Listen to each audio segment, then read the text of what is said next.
सर्वप्रथम अब आजको यो कार्यक्रम सुरु लागिरहेको छ। अन्तर्राष्ट्रिय नेपाली साहित्यिक समाज कृषि ब्याटल च्याप्टरको आयोजनामा हुन लागिरहेको यो कार्यक्रममा म सर्वप्रथम हार्दिक स्वागत गर्दछु र आजको चिफ गेस्टको रूपमा हामीले चाहिँ नेपाल एम्बेसीका उपनियोग प्रमुख नारायण मैनालीजीलाई स्वागत कार्यक्रम र चाहिँ नेपालबाट र अमेरिकामा धेरै वर्षसम्म बसेर नेपालमा पनि फर्केर गएर धेरै चमत्कारिक कामहरू गरिरहनु भएको र उहाँको अनुभवहरू पनि सेयर गर्नको लागि हामीले चाहिँ होमराज आचार्यजीलाई आजको गेस्ट स्पिकरको अतिथि वक्ताको रूपमा निम्ताएका छौँ र उहाँलाई पनि हार्दिक स्वागत गर्दछौँ। जस्तै नेपालबाट अर्का हाम्रा अतिथि हुनुहुन्छ नेपाल अभिभावक सङ्घका अध्यक्ष सुप्रभात भण्डारीजीलाई पनि हार्दिक स्वागत अभिवादन गर्न चाहन्छु। उहाँ पनि नेपालबाट आउनुभएको छ र अब आजको यो शनिबारको दिन हामीले चाहिँ एउटा सङ्ख्याका रूपले हेर्दाखेरि त धेरै नहोला, तर पनि हामीले एउटा इन्टेलेक्चुअल किसिमको सर्कल र एउटा डिस्कसन राखेका छौँ र यसको लागि खास गरी यो संस्थाको साथसाथै म चाहिँ हाम्रो अन्तर्राष्ट्रिय नेपाली साहित्यिक समाज बोर्ड अफ ट्रस्टीका होमनाथ सुवेदीजी र चाहिँ हाम्रो खेम भट्टजीको एकदमै सक्रियतामा यो कार्यक्रम भएको हो र यस्ता कार्यक्रम हाम्रो भइरहेको छ र उहाँहरू यो क्षेत्रमा चाहिँ वास्तवमा निकै सक्रिय हुनुहुन्छ र यो वास्तवमा म अलिकति होमराजीको बारेमा त अब हामी विशेष अब उहाँकै कुरा सुन्छौँ, तर त्योभन्दा अगाडि होमराजीसँग धेरै पहिले हाम्रो मेरो भेट भएको धेरै पहिले म घुम्न आएको बेलामा उहाँले दुईवटा कविता सङ्ग्रह दिनुभएको थियो अनि असाध्यै म त्यो कविता उहाँका कविताहरू पनि धेरै शक्तिशाली कविताहरू छन्। उहाँको पनि एकदमै मनोविश्लेषण गर्ने खालको कविताहरू छन्। मलाई एउटा पागलसँग के भन्ने विषयमा थियो एउटा कविता, त्यो कविताहरू हामी धेरैचोटि पढेका थियौँ। मैले मलाई दुईवटा किताब पनि दिनुभएको थियो र त्यसपछि उहाँ अलिकति यहाँको बारेमा भन्दा पनि उहाँ नेपाल फर्केर जानुभएपछि उहाँले एउटा नौलो कुरा सुरुवात गर्नुभएको थियो। हामी यहाँ चाहिँ पेन अथवा के हाम्रो डाक्टर ध्रुवचन्द्र गौतमहरू हामी ध्रुव सापकोटा हामी मलाई पुरानो अतीतमा मलाई उहाँलाई देखेपछि अत्यन्त सम्झिन मन लाग्यो र उहाँ त्यतिखेर उहाँले एउटा अभियान के गर्नुभएको थियो भने छोटो समयलाई उहाँ जानुभएको उहाँले एउटा घर घरमा पुस्तक घर घरमा किताब भन्ने खालको म यो चाहिँ प्रोजेक्ट हामी चाहिँ हरेक गाउँ नेपालको गाउँ गाउँमा घर घरमा किताब हुनुपर्छ भन्ने किसिमको एउटा उहाँले चाहिँ स्लोगान भनौँ न एउटा मूल नारा लिएर चाहिँ सुरुवात गर्नुभएको थियो र केही समय हामी त्यो क्रममा हाम्रो गोविन्दगिरी हामी चाहिँ निकै भेटघाटहरू गरेका छौँ। भेटघाटहरू निकै बाक्ला भएका थियौँ, तर पछि फेरि उहाँ अमेरिका आएपछि चाहिँ अलिक सेलाएर गयो र म पनि अब त्यसपछि त्यतिकै भएर धेरै वर्षपछि फेरि हाम्रो एक दिन ट्रेनमा संयोगवश म सम्झन्छु त्यो उहाँ नेपाल फर्किने सुसालमा हुँदो रहेछ। हाम्रो चाहिँ डिसीदेखि सिल्भर स्प्रिङ कुनै पोइन्टमा हामीसँगै झुकेर भएको थियो। मलाई त्यो याद मिठो लाग्यो उहाँलाई। अनि त्यतिखेर उहाँले यो नेपाल जाने कुरा गर्नुभएको थियो र म लामो समयलाई जान्छु यसो मैले धेरै प्रश्न वास्तवमा यो खेमजीले यो आयोजना गर्नुभयो हाम्रो चाहिँ प्रकाशितको सक्रियतामा यो उदाहरण मलाई त्यतिखेर मैले धेरै प्रश्नहरू उहाँलाई सोधेको थिएँ र चाहिँ तपाईँले एउटा उदाहरण देखाउँदै हुन्छ जुन किसिमको मैले यो के कारणले जानुहुन्छ बडो हाम्रो रोचक डिस्कसन भएको थियो र अस्ति भर्खरै त्यो त्यसपछि उहाँको भर्खरै किताब विमोचन भएको छ नेपालमा। अब त्यसको लागि पनि होमराजीलाई आचार्यजीलाई म बधाई दिन चाहन्छु र अस्ति भर्खरै फेरि हाम्रो यो हाम्रो लोकनाथजीको स्मरणमा भेट भएपछि मैले उहाँलाई फोन गरेँ भनेको थिएँ हामी यस्तो एउटा कार्यक्रम तपाईँको अनुभव चाहिँ सुन्नु पऱ्यो भनेर चाहिँ राख्दा कसो होला भनेको थिएँ। अनि ठ्याक्कै यतापट्टि पनि भइरहेको छ। इट इज भेरी नाइस होइन। र अब म के हो अब बोल्ने भन्दा पनि हाम्रो चाहिँ नेपाली समाज अब अमेरिकामा हामीले पनि आफ्नो शक्ति देखाउनु पर्ने अवस्था शक्ति देखाउने भनेको त्यो किसिमको अर्को अर्थ नलागोस् र अहिले पनि आजको 10 वर्षको अवस्था र अहिलेको अवस्थामा हामी धेरै अगाडि छौँ। त्यसका उदाहरणहरू अब यहाँ धेरै हुन्छ। हाम्रो चाहिँ लरेन काउन्टीका हाम्रो चाहिँ डेमोक्रेटिक पार्टीका ट्रेजर अब उहाँ हरि शर्माजी हुनुहुन्छ। त्यस्तै अब डाक्टर गोपीप्रति अब हाम्रो पोलिटिकल हिसाबले पनि अब सबैजना अब के छ सबैले चाहिँ आफ्नो आफ्नो क्षेत्रबाट हामी चाहिँ धेरै अगाडि बढिरहेका छौँ। अब साहित्यमा चाहिँ होमनाथजीको धेरै ठुलो योगदान छ चाहिँ एउटा अन्तर्राष्ट्रिय रूपमै चाहिँ उहाँले एउटा ठुलो एउटा वेब ल्याउनलाई सबलाई पुस्ट गरिराख्नुहुन्छ जहिले पनि।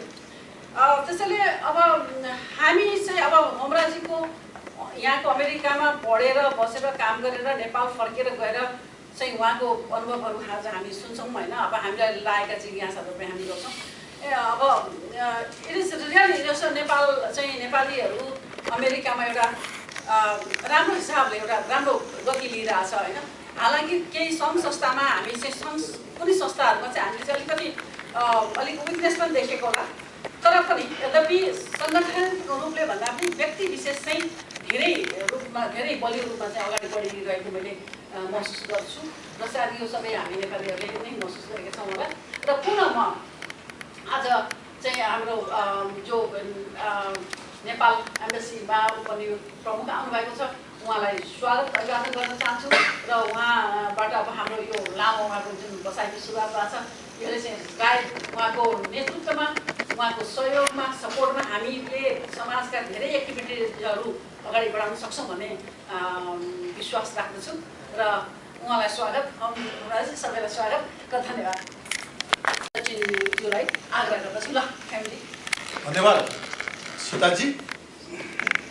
यहाँ सबैलाई नमस्कार। मेरो नाम खेम भट्टचन र अब आजको कार्यक्रमको यस्तो कार्यक्रम किन आयोजना गर्नु परिरहेको पर्यो कुरो सानो जानकारी मैले गराउन चाहन्छु। र अमेरिकामा चाहिँ नेपाली सङ्घ संस्थाले सबै खालको कार्यक्रमहरू आयोजना गर्छन्। नेपाली नाचगान पिकनिक विभिन्न किसिमको कार्यक्रम नेताहरूलाई स्वागत। तर एउटा कार्यक्रम कहिले पनि कुनै पनि संस्थाले गरेनन्। यहाँ अमेरिकामा यत्र संस्थाहरू छन्। त्यो के भने अमेरिका आएर ग्रिन कार्ड लिएर अमेरिकाको नागरिकता लिइसकेपछि यतै बस्ने यतै जिन्दगी गुजार्ने सिवाय अरू केही भएन। र अब अमेरिकाको नागरिकता लिइसकेपछि पनि नेपाल गएर फेरि देशकै सेवा गर्ने भन्ने कुरो त्यो त राम्रो कुरो।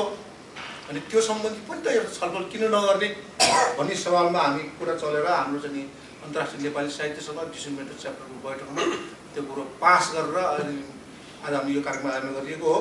र यो किन गरिएको भने यहीँ अमेरिका आएर हामी जस्तै 15-20 वर्ष बसेर अमेरिकाबाट पढेर अमेरिकाको ग्रिन कार्ड सिन कार्ड सबै लिएर चाहिँ फेरि अमेरिका छोडेर नेपाल गएर बस्नुभएका चाहिँ हाम्रा यो एरियाका राम्रा कम्युनिटी लिडर हुमराज आचार्यजी नेपाल हुनुहुन्छ अहिले। यहाँ आउनुभएको 1 हप्ताको छुट्टीमा यहाँ आउनुभएको मौकामा यो मौका छोपेर हामीले यो कार्यक्रम गरिएको हो। र त्यही मौकामा ठ्याक्कै यही बेला फेरि हाम्रो नेपाली एम्बेसीमा उपनियुक्त प्रमुख नयाँ आउनुभएको उहाँ नयाँ आउनुभएको उपनियुक्त प्रमुख नारायण प्रसाद मैनालीज्यूलाई स्वागत गर्नको लागि पनि यो कार्यक्रम आयोजना गर्नको लागि हो। र यो कार्यक्रमलाई औपचारिकता रूप दिनको लागि म अब यहाँ आसन ग्रहणको कार्यक्रम छ हाम्रो। र आजको यस यो discussion forum for Nepali US citizen to work in Nepal भन्ने कार्यक्रमको सभापतिको आसन गरिदिनुको लागि अन्तर्राष्ट्रिय नेपाली साहित्य सभा डिसी मेट्रो च्याप्टरका अध्यक्ष श्री प्रकाश नेपालज्यूलाई सभापतिको आसन ग्रहण गर्नु म अनुरोध गर्छु। प्रकाश नेपाल।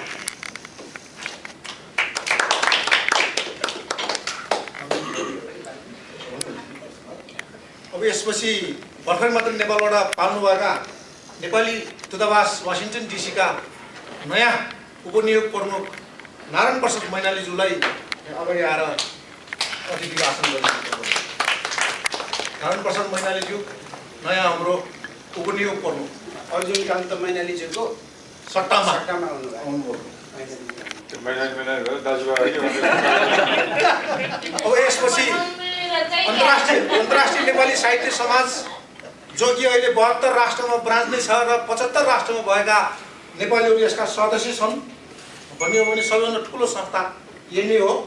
र त्यसको चाहिँ सुरुवात गर्दा संस्थापक अध्यक्ष तथा बोर्ड अफ ट्रस्टीका अध्यक्ष वरिष्ठ साहित्यकार श्री होमराज सुवेदीज्यूलाई आजको कार्यक्रमको अतिथिको आसन गर्नु। होमराज भएको मान्छे सबै त्यहीँ गरे। अब यसपछि आजको कार्यक्रमको अतिथि वक्ता गेस्ट स्पिकर नेपालदेखि आउनुभएका होमराज आचार्यज्यू पनि अगाडि आएर आसन ग्रहण गर्नु म अनुरोध गर्छु।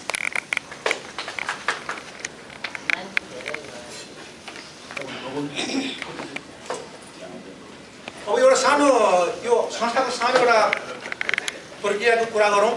यो संस्था कुनै पनि संस्थामा साधारण सदस्य लाइफ मेम्बर यस्तो जुन हुन्छ नि अन्तर्राष्ट्रिय नेपाली साहित्य समाजमा चाहिँ साधारण सदस्य पनि छ लाइफ मेम्बर पनि छ र कसैले $1000 शुल्क तिरेमा बोर्ड अफ ट्रस्टीको पनि व्यवस्था छ र यहाँहरू पनि कोही इच्छु भए त्यो लिन सक्नुहुन्छ। र आजै मात्र एउटा नयाँ खबर चाहिँ हाम्रा चाहिँ डाक्टर गोपी उप्रेतीज्यूले अन्तर्राष्ट्रिय नेपाली साहित्य समाजको बोर्ड अफ ट्रस्टीको सदस्यता लिनुभएको छ र उहाँलाई म परिचय गराउन चाहन्छु। डाक्टर गोपी उप्रेती।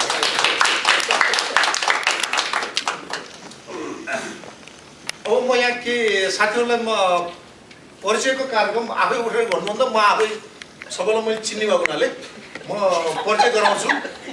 र यहाँ चाहिँ पहिला प्रथम चाहिँ कृषिनेपाल.com जो कि अहिले नेपाल 3 लाख नेपालीले प्रतिदिन हेर्छन् र eNeblish.com अहिले करिब 20,000 देखि 50,000 शेयरहरूमा प्रतिदिन हेर्छन्। त्यो दुईटा मिडिया यहाँ साथीहरू यहाँ हुनुभएको कारणले अन्य देशहरूबाट पनि रहनुभएको नेपालीहरूलाई परिचयको लागि म सर्व परिचय गराउँछु। विशेष एकचोटि उता क्यामेरा घुमाइदिनु म अनुरोध गर्छु। किन सो भर्जिनिया भन्नुहुन्छ। त्यसपछि हाम्रो मुक्ति दवाडीजी नमस्कार। रेडियो दोभान चलाउनु भएको थियो, चलाउनु भएको छ उहाँले र अमेरिकन नेपाल सोसाइटीका चाहिँ निवर्तमान सचिव विनोद गुप्ताजी र वासिङटन डिसी स्टेट सिटी गभर्मेन्टमा काम गर्नुहुन्छ। त्यसपछि डाक्टर विवेक पाण्डे परिचयको लागि भन्नुपर्दा कोलम्बिया युनिभर्सिटी र हार्वर्ड युनिभर्सिटीका ग्रेजुएट हुनुहुन्छ उहाँ। त्यसपछि उहाँको मम्मी नाम मैले बिर्सेँ मम्मीको मम्मी नाम भन्नु सन्तोष पाण्डे नन्ददेवी सुवेदी भर्जिनिया। त्यसपछि यता डाक्टर साहब मैले भनिहालेँ डाक्टर गोपी उप्रेती उहाँ चाहिँ त्रिभुवन विश्वविद्यालय पशु विज्ञान अध्ययन संस्थानका चाहिँ रामपुर क्याम्पसमा लामो समयसम्म प्राध्यापन गर्नुभएको थियो र नेपाली कृषि अनुसन्धान परिषद नारको चाहिँ पोलिटिकल एपोइन्टमेन्टमा अध्यक्ष पनि हुनुभएको थियो। र त्यसपछि अर्का मित्र हुनुहुन्छ अब केशव बरालजी जनसम्पर्क नेपाली काङ्ग्रेसको भातृ सङ्गठन भर्जिनियाको नेपाली जनसम्पर्क समितिका अध्यक्ष हुनुहुन्छ केशव बरालजी। अब उता यहाँको परिचय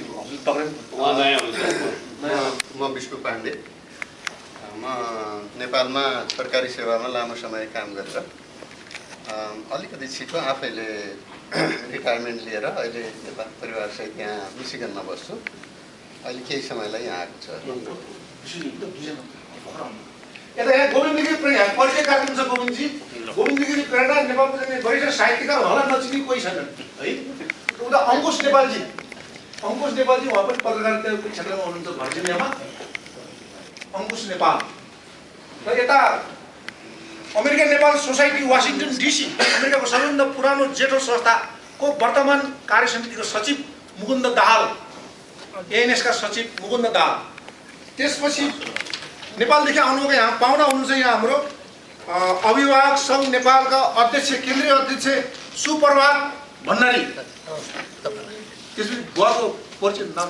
मेरो देवेन्द्र प्रसाद उपाध्याय, म नेपालबाटै आएको हो। म नेपाल शिक्षक सङ्घको संस्थापक अध्यक्ष हुँ र अहिले म चाहिँ यहाँ मेरी छोरी ज्वाइँ हुनुहुन्छ केशव बरालजी, उहाँ कहाँ म अहिले आएको नयाँ नै हो। धन्यवाद। अब यसपछि हरि शर्मालाई नचिने त कोही छैनन्, तैपनि परिचयको लागि भन्नुपर्दा सिपी हरि शर्माले चिन्छन् सबैले। तर चाहिँ त्योभन्दा राम्रो परिचय अहिले उहाँ चाहिँ अमेरिकामा जम्मा दुईवटा मात्र राजनीतिक दल छ, रिपब्लिकन र डेमोक्रेट। र डेमोक्रेट पार्टीको भर्जिनियाको लाउडन काउन्टीको चाहिँ इलेक्टेड उहाँ कोषाध्यक्ष हुनुहुन्छ र नेपालीमा त्यति ठुलो पदमा पुग्नुको उहाँ पहिलो नेपाली हुनुहुन्छ सिपी हरि शर्मा। धन्यवाद, थ्याङ्क यू। गोविन्द गिरीजीलाई म परिचय गराइहालेँ। सीता पाण्डेजीले स्वागत गरिहाल्नुभयो, म चाहिँ खेमबर्जन भइहालेँ। हजुर धन्यवाद है परिचयको लागि। आजको कार्यक्रम आयोजक संस्था अन्तर्राष्ट्रिय नेपाली साहित्य समाज, छोटकरीमा अङ्ग्रेजीमा आइएनएलएस भनिन्छ, नेपालीमा अनुशासन चलाउँछ। र त्यो संस्थाको परिचय यहाँलाई दिने हाम्रो कार्यक्रम छ। त्यो परिचय किन दिनु पऱ्यो भने भनिहालेँ, मिडियाको साथीहरूले eNeblish.com र डिसी नेपालले भिडियो खिचिरहनु भएको हुनाले र संसारभर एउटा हाम्रो नेपाली दाजुभाइ दिदीहरूले हेर्नुहुने हुनाले त्यो परिचय संस्थाको परिचय दिइदिनु हुनको लागि यो अन्तर्राष्ट्रिय नेपाली साहित्य समाजका संस्थापक अध्यक्ष र बोर्ड अफ ट्रस्टीका अध्यक्ष श्री हुमनाथ सुवेदीज्यूलाई म त्यो कुरो परिचयको लागि अनुरोध गर्छु। र त्योभन्दा पहिला सानो एउटा काम अहिले मैले जानकारी गराइहालेँ। आज चाहिँ यो संस्थाको चाहिँ नि $1000 तिरेर भर्खरै चाहिँ बोर्ड अफ ट्रस्टीको सदस्य लिनुभएका डाक्टर गोपी उप्रेतीज्यूले त्यो $1000 को चेक संस्थाको अध्यक्षज्यूलाई हस्तान्तरण गर्ने कार्यक्रम छ र डाक्टर साहबको चाहिँ चेक छ भने त्यसो त्यो हस्तान्तरण गरिदिनु म अनुरोध गर्छु। डाक्टर गोपी उप्रेती परिचयको लागि भन्नुपर्दा मैले भनिहालेँ रामपुर क्याम्पसमा लामो समयसम्म पढाउनु भएको थियो ल 11 परिचयको लागि भन्नुपर्दा उहाँले चाहिँ पुष्पकमल दाल प्रचण्डलाई पढाउनु भएको थियो रामपुर क्याम्पसमा र अहिले चाहिँ संस्थाको तर्फबाट फेरि संस्थाको अध्यक्ष हुन सुझले एउटा अनेक डायस्पोरामा देवकोटा भन्ने यो नयाँ पुस्तक छ यो संस्थाले निकालेको त्यो डाक्टर गोपी उप्रेतीलाई हस्तान्तरण गरिदिनु हो एकपल्ट म अनुरोध गर्छु।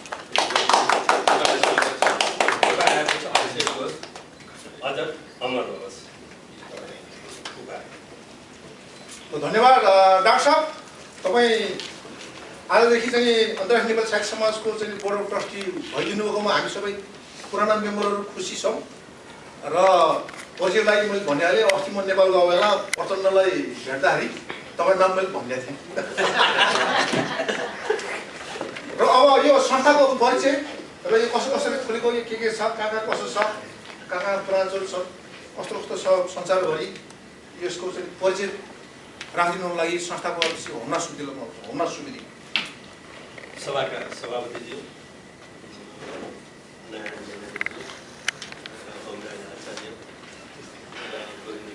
सीता पाण्डे खेमबडी छन्। अब हामी थोरै छौँ तर सबैको नाम लिन मन लाग्ने जस्तो हरिजी र पत्रकार साथीहरू आज थोरै भइकन पनि महत्त्वपूर्ण साथीहरूको उपस्थितिमा नारायण मैनालीजीको स्वागत र होमराजजीको सीताजीले भन्नुभयो नि एउटा नयाँ क्यारेक्टर एउटा नयाँ नमुना नयाँ मोडेलको रूपमा चाहिँ नि उपस्थित डायस्पोरामा उपस्थित हुनुभएको होमराज आचार्यजीको कुराहरू सुन्ने किसिमको कार्यक्रममा हामी भेला भएका छौँ र यसमा सामान्यतया धेरै जसो मलाई लाग्छ अन्तर्राष्ट्रिय साहित्य समाजको बारेमा सबैलाई थाहा छ।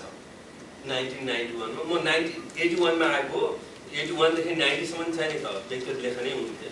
90 देखि नेपालीहरू प्रशस्त आउन थाले र संस्थागत कामहरू सुरु भयो र 91 को भानु जयन्तीबाट हामीले सुरु गऱ्यौँ।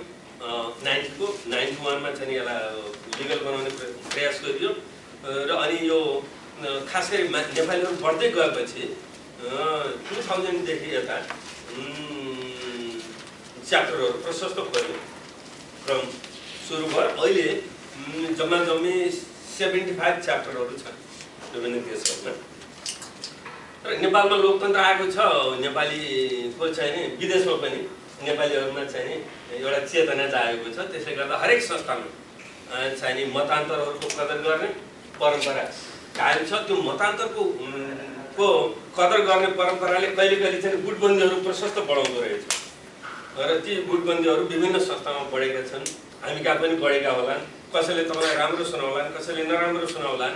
तर जे भए पनि अन्तर्राष्ट्रिय साहित्य समाज सुरुदेखि नै नोटिस नदिकन कहिले पनि बोर्डका मेम्बरहरू नोमिनेट गरेर छाने by election we have to go भनेर डेमोक्रेटिक सिस्टममा विश्वास गर्ने साहित्यिक संस्था हो र त्यो कुरालाई अहिलेसम्म कायम गरिएको छ र विवाद हुन्छन् र निर्णय विधिसम्म हुन्छ अन्तमा र बहुमत एउटा विधिसम्म एउटा दुईटा कुरा त्यो अनुसार हुन्छ र अब अहिले हालसालै गएका दुईवटा हाम्रा इलेक्सनहरू भए संसारको भूकम्प चलाउने जस्तै नेपालभन्दा बढ्ता खराब भूकम्प के अरे इलेक्सनहरू भए त्यसको उपलब्धि के भने लोकतान्त्रिक अथवा प्रजातान्त्रिक दृष्टिकोणले चाहिँ नि ठुलो उपलब्धि छ।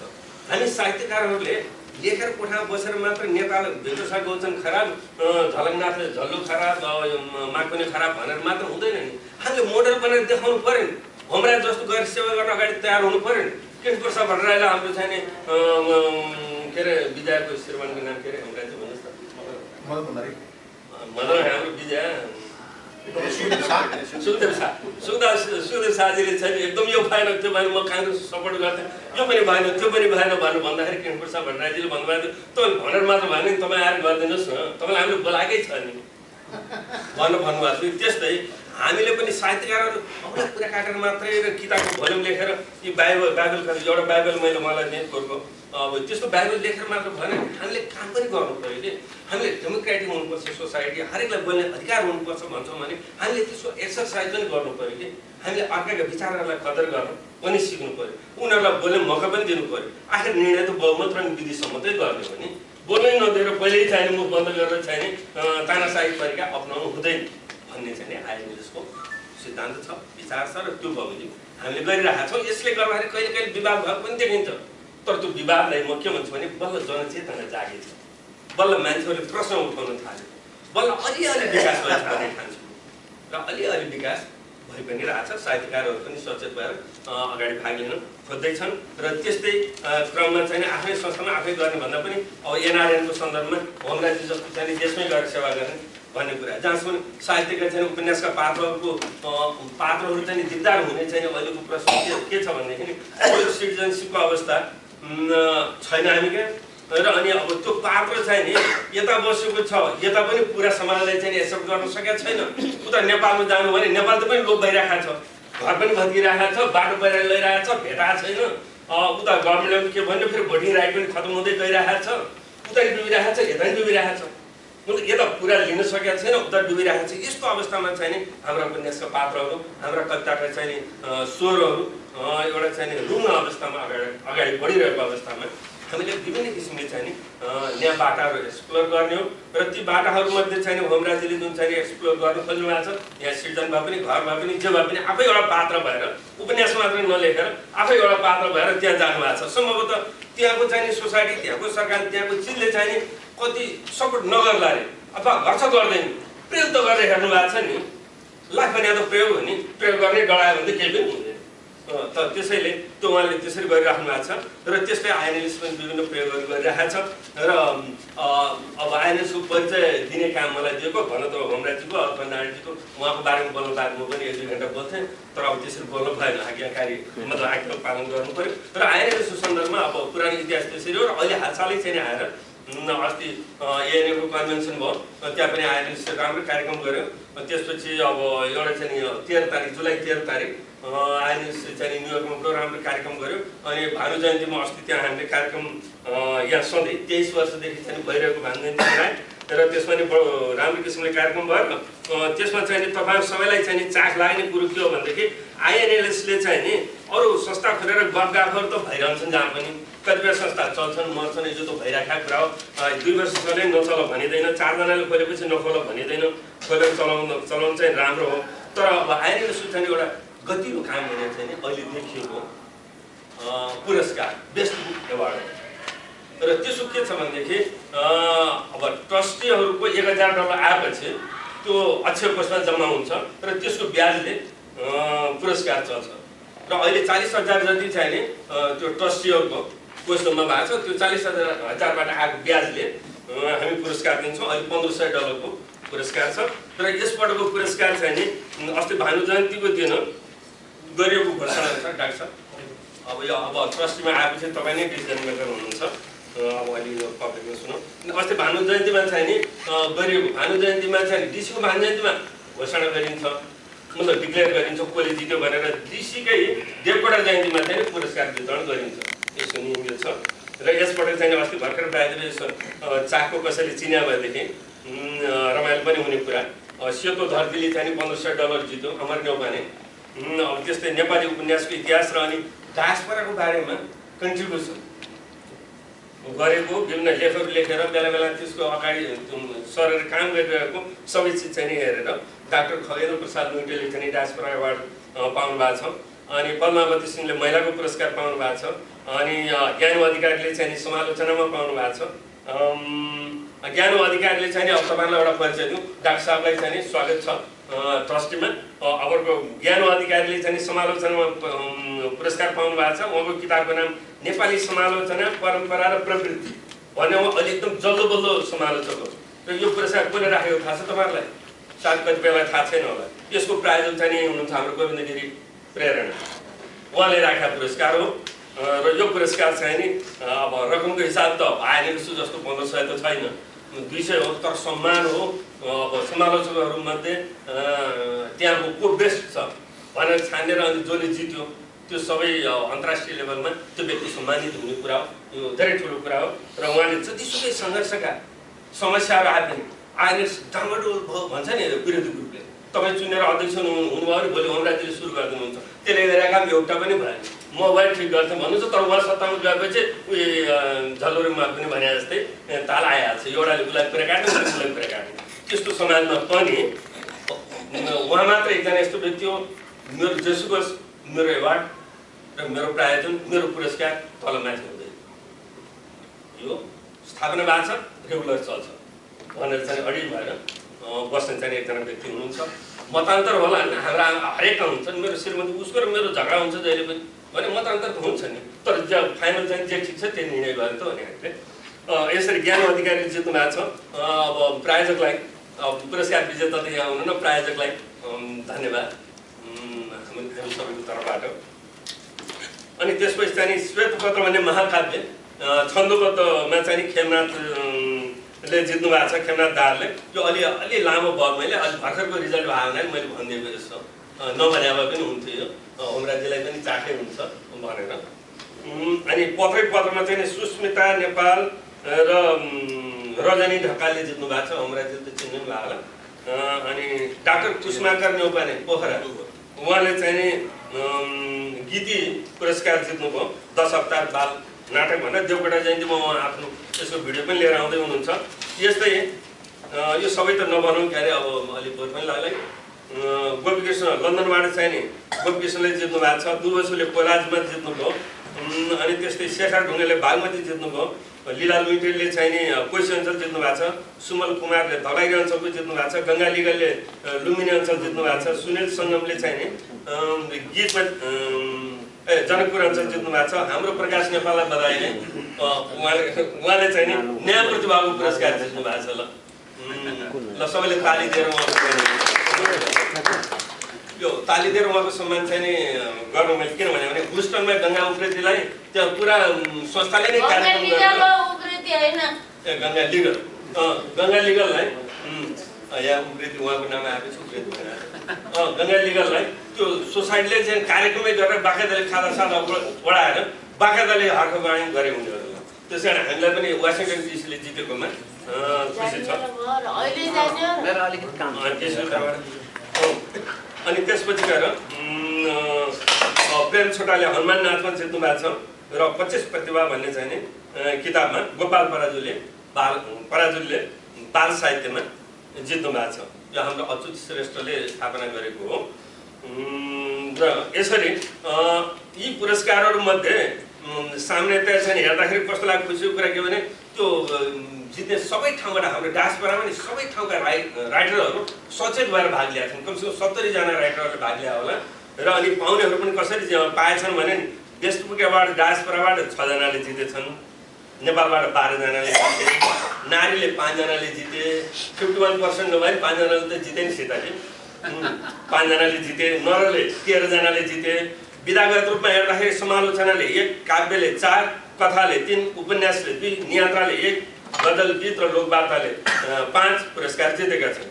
डायस्पोरामा डीसीबाट 1 जनाले जित्यो, हुस्टनबाट 1 जनाले जित्यो, न्यू ह्याम्पसायरबाट 1 जनाले जित्यो, युकेबाट 2 जनाले जिते, पोर्चुगलबाट 1 जनाले जित्यो।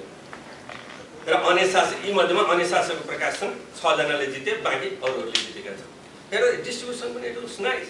युरोपबाट पनि छ मान्छे, उता जाने यताबाट पनि छ, नेपालबाट पनि सबै ठाउँबाट सबै ठाउँमा राइटरहरू सचेत रहेछन्, सबै ठाउँबाट पार्टिसिपेसन गरेर रहेछन्। र अनि अब यो सामान्यतः यसरी जितेका छन्। र सामान्यतः यी पुरस्कारहरू छान्दाखेरि आज डाक्टर साहब चाहिँ ट्रस्टीमा आउनुभयो, ट्रस्टीमा नआएको मान्छेले एवार्ड कमिटीमा रोल प्ले गर्न पाउँदैन, अरू काम गर्ने मात्रै हो। ट्रस्टीमा आइसकेको व्यक्ति उहाँहरूबाट चाहिँ एवार्ड कमिटी छानिन्छ हरेक 4 वर्षमा। त्यो एवार्ड कमिटीले फेरि एवार्ड कमिटीको काम आफै नम्बर दिने होइन, उनीहरूले 6 जना जजहरू एपोइन्ट गर्छन् र ती 6 जनाले दिएको स्कोरको आधारमा एभरेज निकालेर अनि बल्ल फर्स्ट सेकेन्ड थर्ड चुनिन्छ।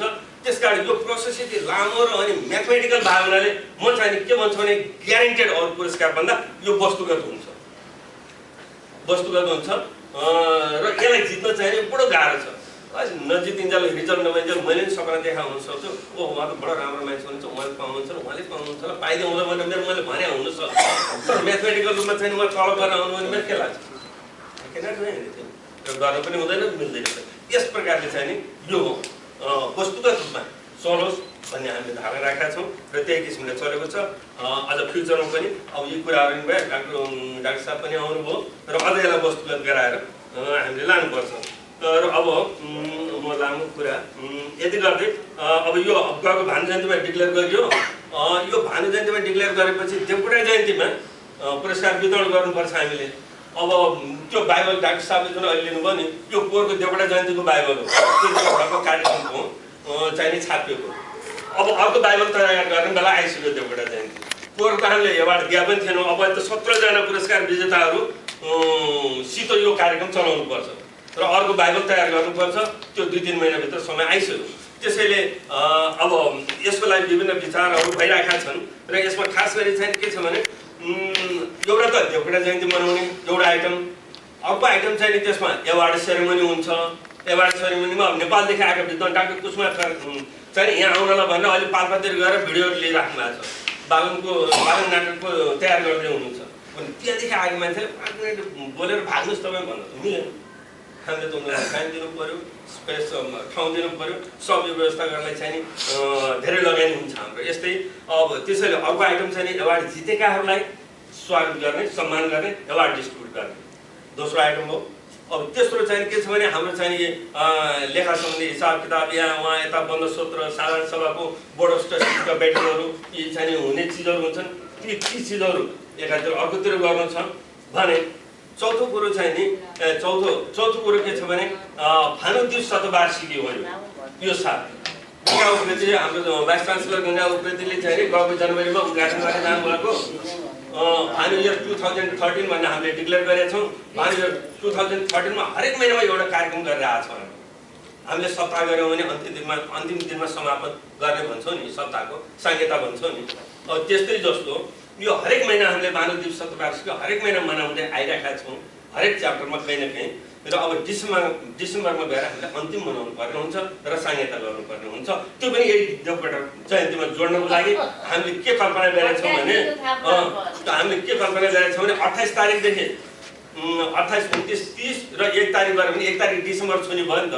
त्यो भानु दिवस शतवार्षिकी समापन समारोह चाहिँ 1 तारिक पार्ने गरेपछि डिसेम्बर छ र डिसेम्बर महिनालाई पनि क्याच गरेर समापन गर्ने भने यो भानु दिवस शतवार्षिकी समारोह त्यो पनि अन्तर्राष्ट्रिय व्रतराज लगायत भानु विकास समिति नेपालका व्रतराज लगायतलाई समावेश गरेर त्यो भानु दिवस शतवार्षिकी समारोहको समापन पनि यसमा गर्ने हाम्रो कार्यक्रम छ।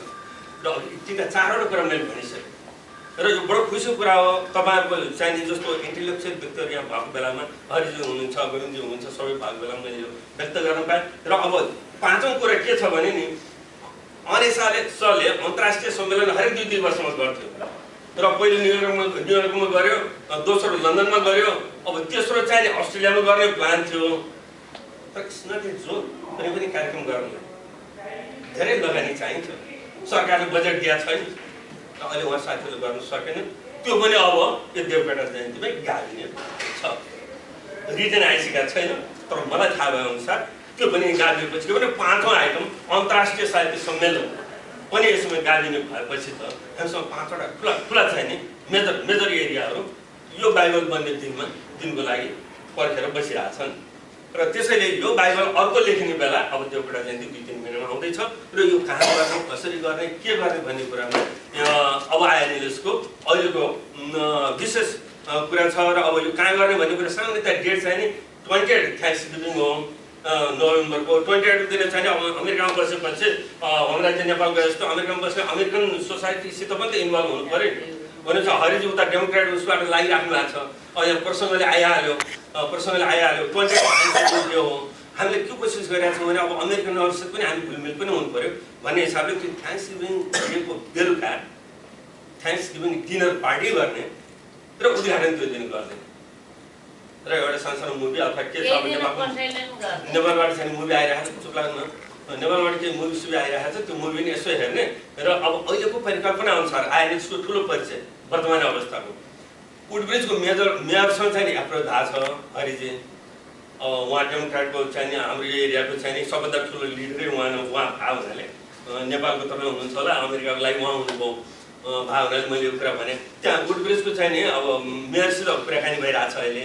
अब उहाँसँग वुडब्रिजको मेयरले टाइम दियो भने त्यहाँको टाउन हलमा 28 तारिक थ्याङ्क्सगिभिङ डिनर गर्ने र उद्घाटन गर्ने त्यो कुरा अहिले सन्दर्भमा अगाडि बढाइराखेको छ। अब अनि दोस्रो दिन चाहिँ नि वर्किङ पेपरहरू हुन्छन्, तेस्रो दिन चाहिँ नि यो 5वटा आइटमलाई एक दिन चाहिँ नि राखिदिने र अनि 1 तारिकको दिन भानु दिवस शतवार्षिकी अन्तर्राष्ट्रिय सम्मेलनको चाहिँ नि समापन गरेर डिसेम्बरमा गएर यो सहायता गरिदिने भने त्यो भएको छ। त्यसरी तपाईँ सरकार होमनाथ सुवेदी भनेर म तपाईँलाई हस्तान्तरण गर्छु। अनि अब यो हस्तान्तरणकै क्रममा अब यो होमराज्यलाई अब आदरको चाहिँ नि पाहुना होमराज्य पनि हुनुहुन्छ। उहाँले स्मृति भन्ने कविता सङ्ग्रह हो मेरो। तर यो सङ्ग्रहमा कस्तो छ भनेदेखि जो व्यक्ति म नेपालीहरूलाई नेपालका साहित्यकारलाई यहुदीहरूले इजरायल सम्झा जस्तै इजरायलका गुरुहरूलाई सम्झा जस्तो सम्झिन्छु कि उहाँहरू आएको बेलामा लेखेका कविताहरूको सङ्कलन हो यो। र अनि बाइ द वे होमराज्य चाहिँ मैले होमराज र दीपक खड्कालाई बडो प्रतिभावान र हाम्रो शक्तिशाली पावर हुन् भन्ने सम्झिन्थेँ। तर यी दुईजना चाहिँ नेपाल जाने हुँदाखेरि मलाई साह्रै चित्त दुख्यो कि। अनि मैले एउटा कविता लेखेको थिएँ त्यो बेलामा। खाकर हो कि अझ धेरै काम गरेर जानुभयो हो, त्यो त भविष्यले बताउला। होमराज भनेर लेखा छ। लुम्बिनी पुण्यभूमि हो, विद्या बुद्धि र बुद्धको जन्मस्थान सुविख्यात लुम्बिनी होमराजको। नेताको वैरो लाग्ने लुम्बिनी को छ संस्कृति, नेताको वैरो लाग्ने लुम्बिनी को छ संस्कृति, असम्भव भयो लेख्न नामावली भए जति। नेता असम्भव भयो लेख्न नामावली भए जति। छिमेकी म परे एकै, छिमेकी म परे एकै, नाम राशि जुराउने डायस्पोरा छयो नौलो स्वप्नमा बतुराउने, डायस्पोरा छयो नौलो स्वप्नमा बतुराउने। धौलागिरी म जन्मेको लुम्बिनी होमराजको, धौलागिरी म जन्मेको लुम्बिनी होमराजको, जन्मले नजिकै लाग्छौँ विचार व्यक्ति व्यक्तिको, जन्मले नजिकै लाग्छौँ विचार व्यक्ति व्यक्तिको। अमेरिका बसी भोग्दा देखेका यी दुई कुरा, अमेरिका बसी भोग्दा देखेका यी दुई कुरा, स्पष्टवक्ता भई भन्छु कविता रूपमा कुरा। होमराज थिए हीरा, खड्का दीपक रत्न हुन्, खड्का दीपक रत्न हुन्, नजाउन् कहिल्यै टाढा यी दुई मणिरत्न हुन्, नजाउन् कहिल्यै टाढा यी दुई मणिरत्न हुन्। चाहना मनमा उल्टो तर सुल्टो हुने मरे, चाहना मनमा सुल्टो तर उल्टो हुने मरे, विडम्बना यही भोगी विदा गर्छु यसै गरी। चाहना मनमा सुल्टो तर उल्टो हुने मरे, विडम्बना यही भोगी विदा गर्छु यसै गरी। फर्कनु बास सम्झेर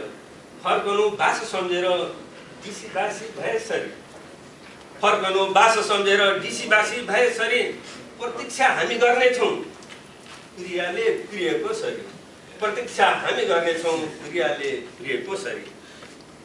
धन्यवाद होमराज्य। यो कविता चाहिँ हस्तान्तरण गर्न चाहन्छु तपाईँलाई।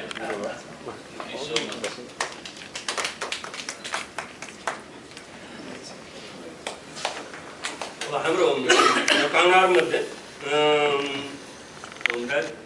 सुप्रभात भण्डारीज्यू, उहाँ चाहिँ नि अब नेपालको शिक्षाको क्षेत्रमा राम्रो सेवा गर्नुभएको रहेछ। उहाँलाई यो पद्याञ्जली भन्ने कृति यो अन्तर्राष्ट्रिय साहित्य समाजको चाहिँ प्रकाशनमा हस्तान्तरण गर्न चाहन्छु। कृपया अगाडि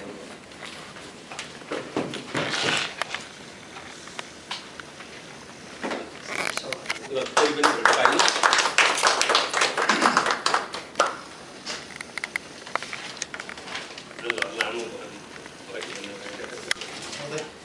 अब आज यहाँ उपस्थित बुद्धिजीवी साहित्यकार मित्रहरू, आज हामीले अमेरिकन पोलिटिक्सको कुरा पनि टच गऱ्यौँ र साहित्यको कुरा पनि गऱ्यौँ, बाहिरको कुरा पनि गऱ्यौँ, तर इन्टिग्रेटेड रूपमा हामी अगाडि जानुपर्छ कि नेसनको विकासको सोसाइटीको सबै डायस्पोराको इन्टिग्रेटेड रूपमा हामी अगाडि जान सकेनौँ भने हामी लगडा जस्तै हुन्छौँ। आँखा मात्र बाहिर हुँदैन कि हामीलाई काम पनि चाहिन्छ, नाका सबै पञ्चेन्द्रिय सबै चाहिन्छ, सबै सेन्स अर्गान्सहरूले काम गर्नुपर्ने हुन्छ।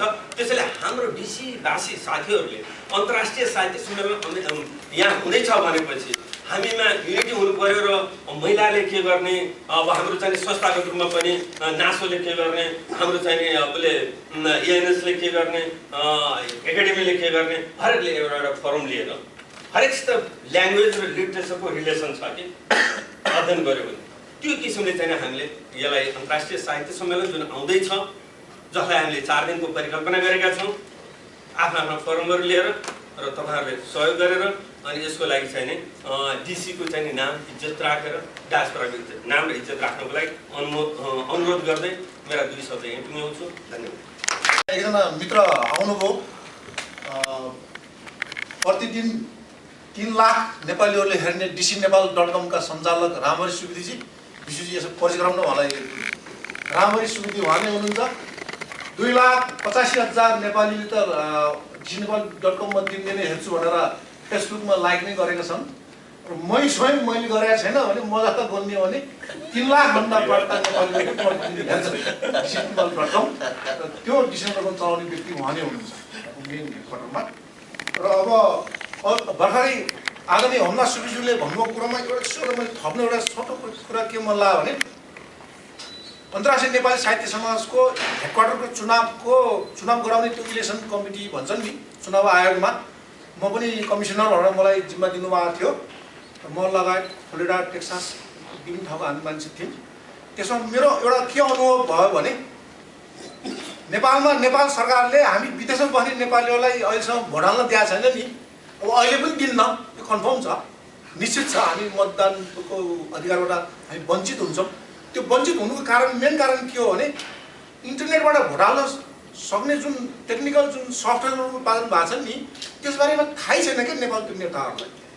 त्यो टेक्निकल नलेज नभएको कारणले त्यो हामी चाहिँ त्यो अधिकारबाट वञ्चित हुनु पुग्यो हो। र त्यो चाहिँ विश्वभरि भएका नेपालीहरूलाई भोट हाल्ने मौका दिने काम उदाहरणको रूपमा पहिलोचोटि एउटै मात्र संस्थाले गरेको छ, त्यो अन्तर्राष्ट्रिय नेपाली साहित्य समाज। र म चुनाव कमिटीमा थिएँ, हामीले चुनाव गरायौँ, 75 राष्ट्रमा भएका नेपालीहरू मतदाता थिए र इन्टरनेटबाट हामीले भोट हाल्न लगायौँ।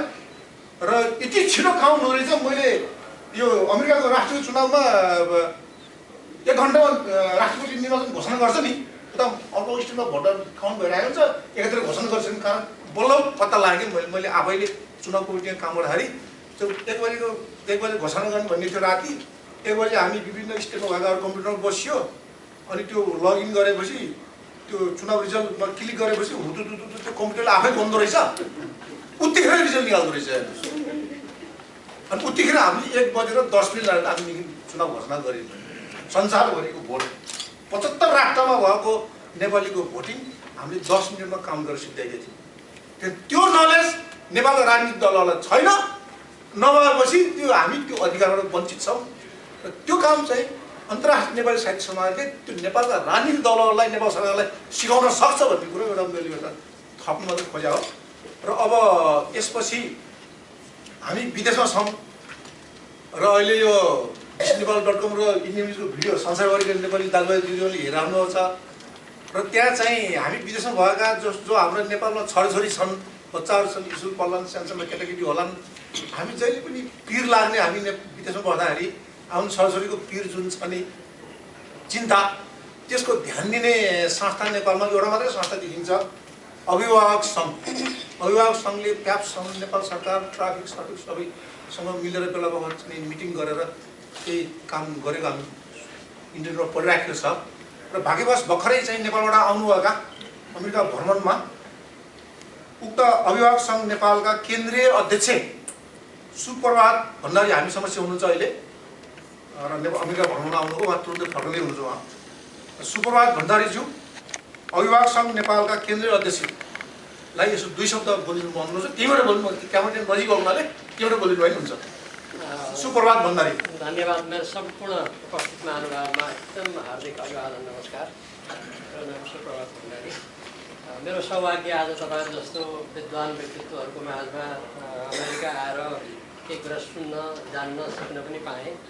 त्यति मात्र नभइकन 2-4 शब्द राखिदिने पनि भन्नुभयो। त्यो अवसर पाएकोमा म आफूलाई अत्यन्त भाग्यमानी सम्झेको छु। सभाका श्रद्धेय सभापति महोदय, कार्यक्रमका प्रमुख अतिथि भनौँ नेपाली नियोगका उपप्रमुख जो नेपाल सरकारका पुलको रूपमा काम गर्नुहुन्छ यहाँ बसेर, लगायत डायसमा मैले आदर गर्नुपर्ने व्यक्तित्वहरू, आदरणीय मित्र हरि शर्माजी, आदरणीय सम्पूर्ण व्यक्तित्वहरू। म यहाँ आउनुभन्दा अगाडि हरिजी र म सँगै आउँदै थिएँ। हरिजीले यो क्षेत्रको बारेमा, साहित्यको बारेमा अथवा यो समाजको बारेमा धेरै कुराहरू बताउँदै हुनुहुन्थ्यो। एजेन्डाको बारेमा पनि बताउँदै हुनुहुन्थ्यो। आज सायद सम्भावित छलफल हुने एजेन्डा भनेर मूल कुरा अघि उठेको जस्तै नेपालमा जन्मेर नेपाली भएर विदेशमा आएर आफ्नो कर्मथलो बनाएर आफ्नो श्रम र सिप जति हामीले यहाँ विद्वताको पूर्वक यहाँ खर्च गरेका छौँ, नेपाललाई हेर्ने दृष्टिकोण र नेपाललाई माया गर्ने दृष्टिकोण एउटा जुन बनेको छ, त्यो माया गरौँ, प्रत्यक्ष माया गरौँ भन्ने कुरा पनि यहाँ बस्ने विद्वान व्यक्तित्वहरू, समुदायहरू सबैले भएको मैले पाएको छु, त्यो कुरा सुनेको छु। त्यो चिज गरौँ भन्दाखेरि मैले त्यो कुरा विशेष गरेर नेपाल सरकारको पुलको रूपमा काम गर्ने आदरणीय मैनाली सर मार्फत पनि नेपाल सरकारको ध्यान आकर्षण होस् भन्ने चाहन्छु। नेपालमा कसरी लगानी गर्ने अथवा नेपालमा अलि सिक्योर अवस्था कसरी देख्न सकिन्छ, त्यो चिज यहाँ बसेर गरिदिउँ, हामी के गर्न चाहन्छौँ भन्दा भोट हालौँ, आफूले भोट हाल्न पाऊँ भन्दाखेरि पनि त्यो भोटको कुरा पनि राजनीतिक तरङ्ग धेरै आयो, धेरै सुन्यौँ हामीले कि विदेशमा बस्ने नेपालीहरूको मूलले पनि भोट हाल्न पाइन्छ, त्यो भोटिङ राइट्स चाहिँ त्यसलाई रक्षा गर्नुपर्छ भन्ने कुरा सुनियो। तर त्यसलाई व्यवहार त लागू गर्ने कुराहरू नभएको दुःखद परिस्थिति अहिलेसम्म हाम्रो माझमा छ। म त्यो कुरालाई जोरदार रूपमा समर्थन गर्दै नेपाल सरकारले चाँडै नै कमसेकम त्यो भोटिङ राइट्सको लागि रक्षा गरोस्। नेपाली हो, नेपाली मूलको मानिसहरूले नेपालको लागि प्रेम गर्ने भन्ने मान्छे नेपालको माटोमा जन्मेर त्यहीँ बसेर मात्र हुँदैन रहेछ।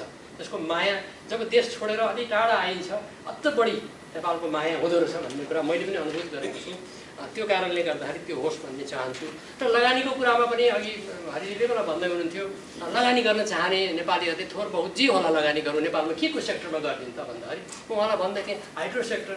तर के गर्ने, सेफ छैन, सिक्युरिटी छैन, त्यो बन्छ भन्ने कुराको टुङ्गो छैन। यस्ता कुराहरू मैले एजुकेसनको पनि कुरा गर्दै थिएँ, एजुकेसनको एउटा हब बनाउन सकिन्छ।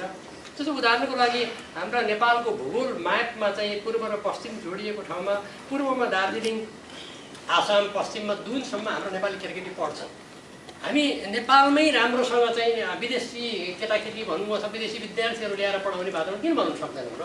त्यो एजुकेसन हब बनाउनको लागि के गर्न सक्छौँ भने एजुकेसनको पोलिसीमा रिफर्म गर्न सक्छौँ, पोलिटिकल स्टेबिलिटीको कुरा होला, अरू चिजहरू पनि धेरै कुराहरू भयो भने हामीले त्यसलाई म चाहिँ एजुकेसनकै सेक्टरमा काम गर्ने भएको हुनाले त्यो क्षेत्र नजिकबाट चिनेर निहालेको हुनाले म साहित्यको क्षेत्रको त बबुरो हो, कखरा पनि जान्दिनँ र एजुकेसनमा कह गएको चाहिँ मैले सिकेँ।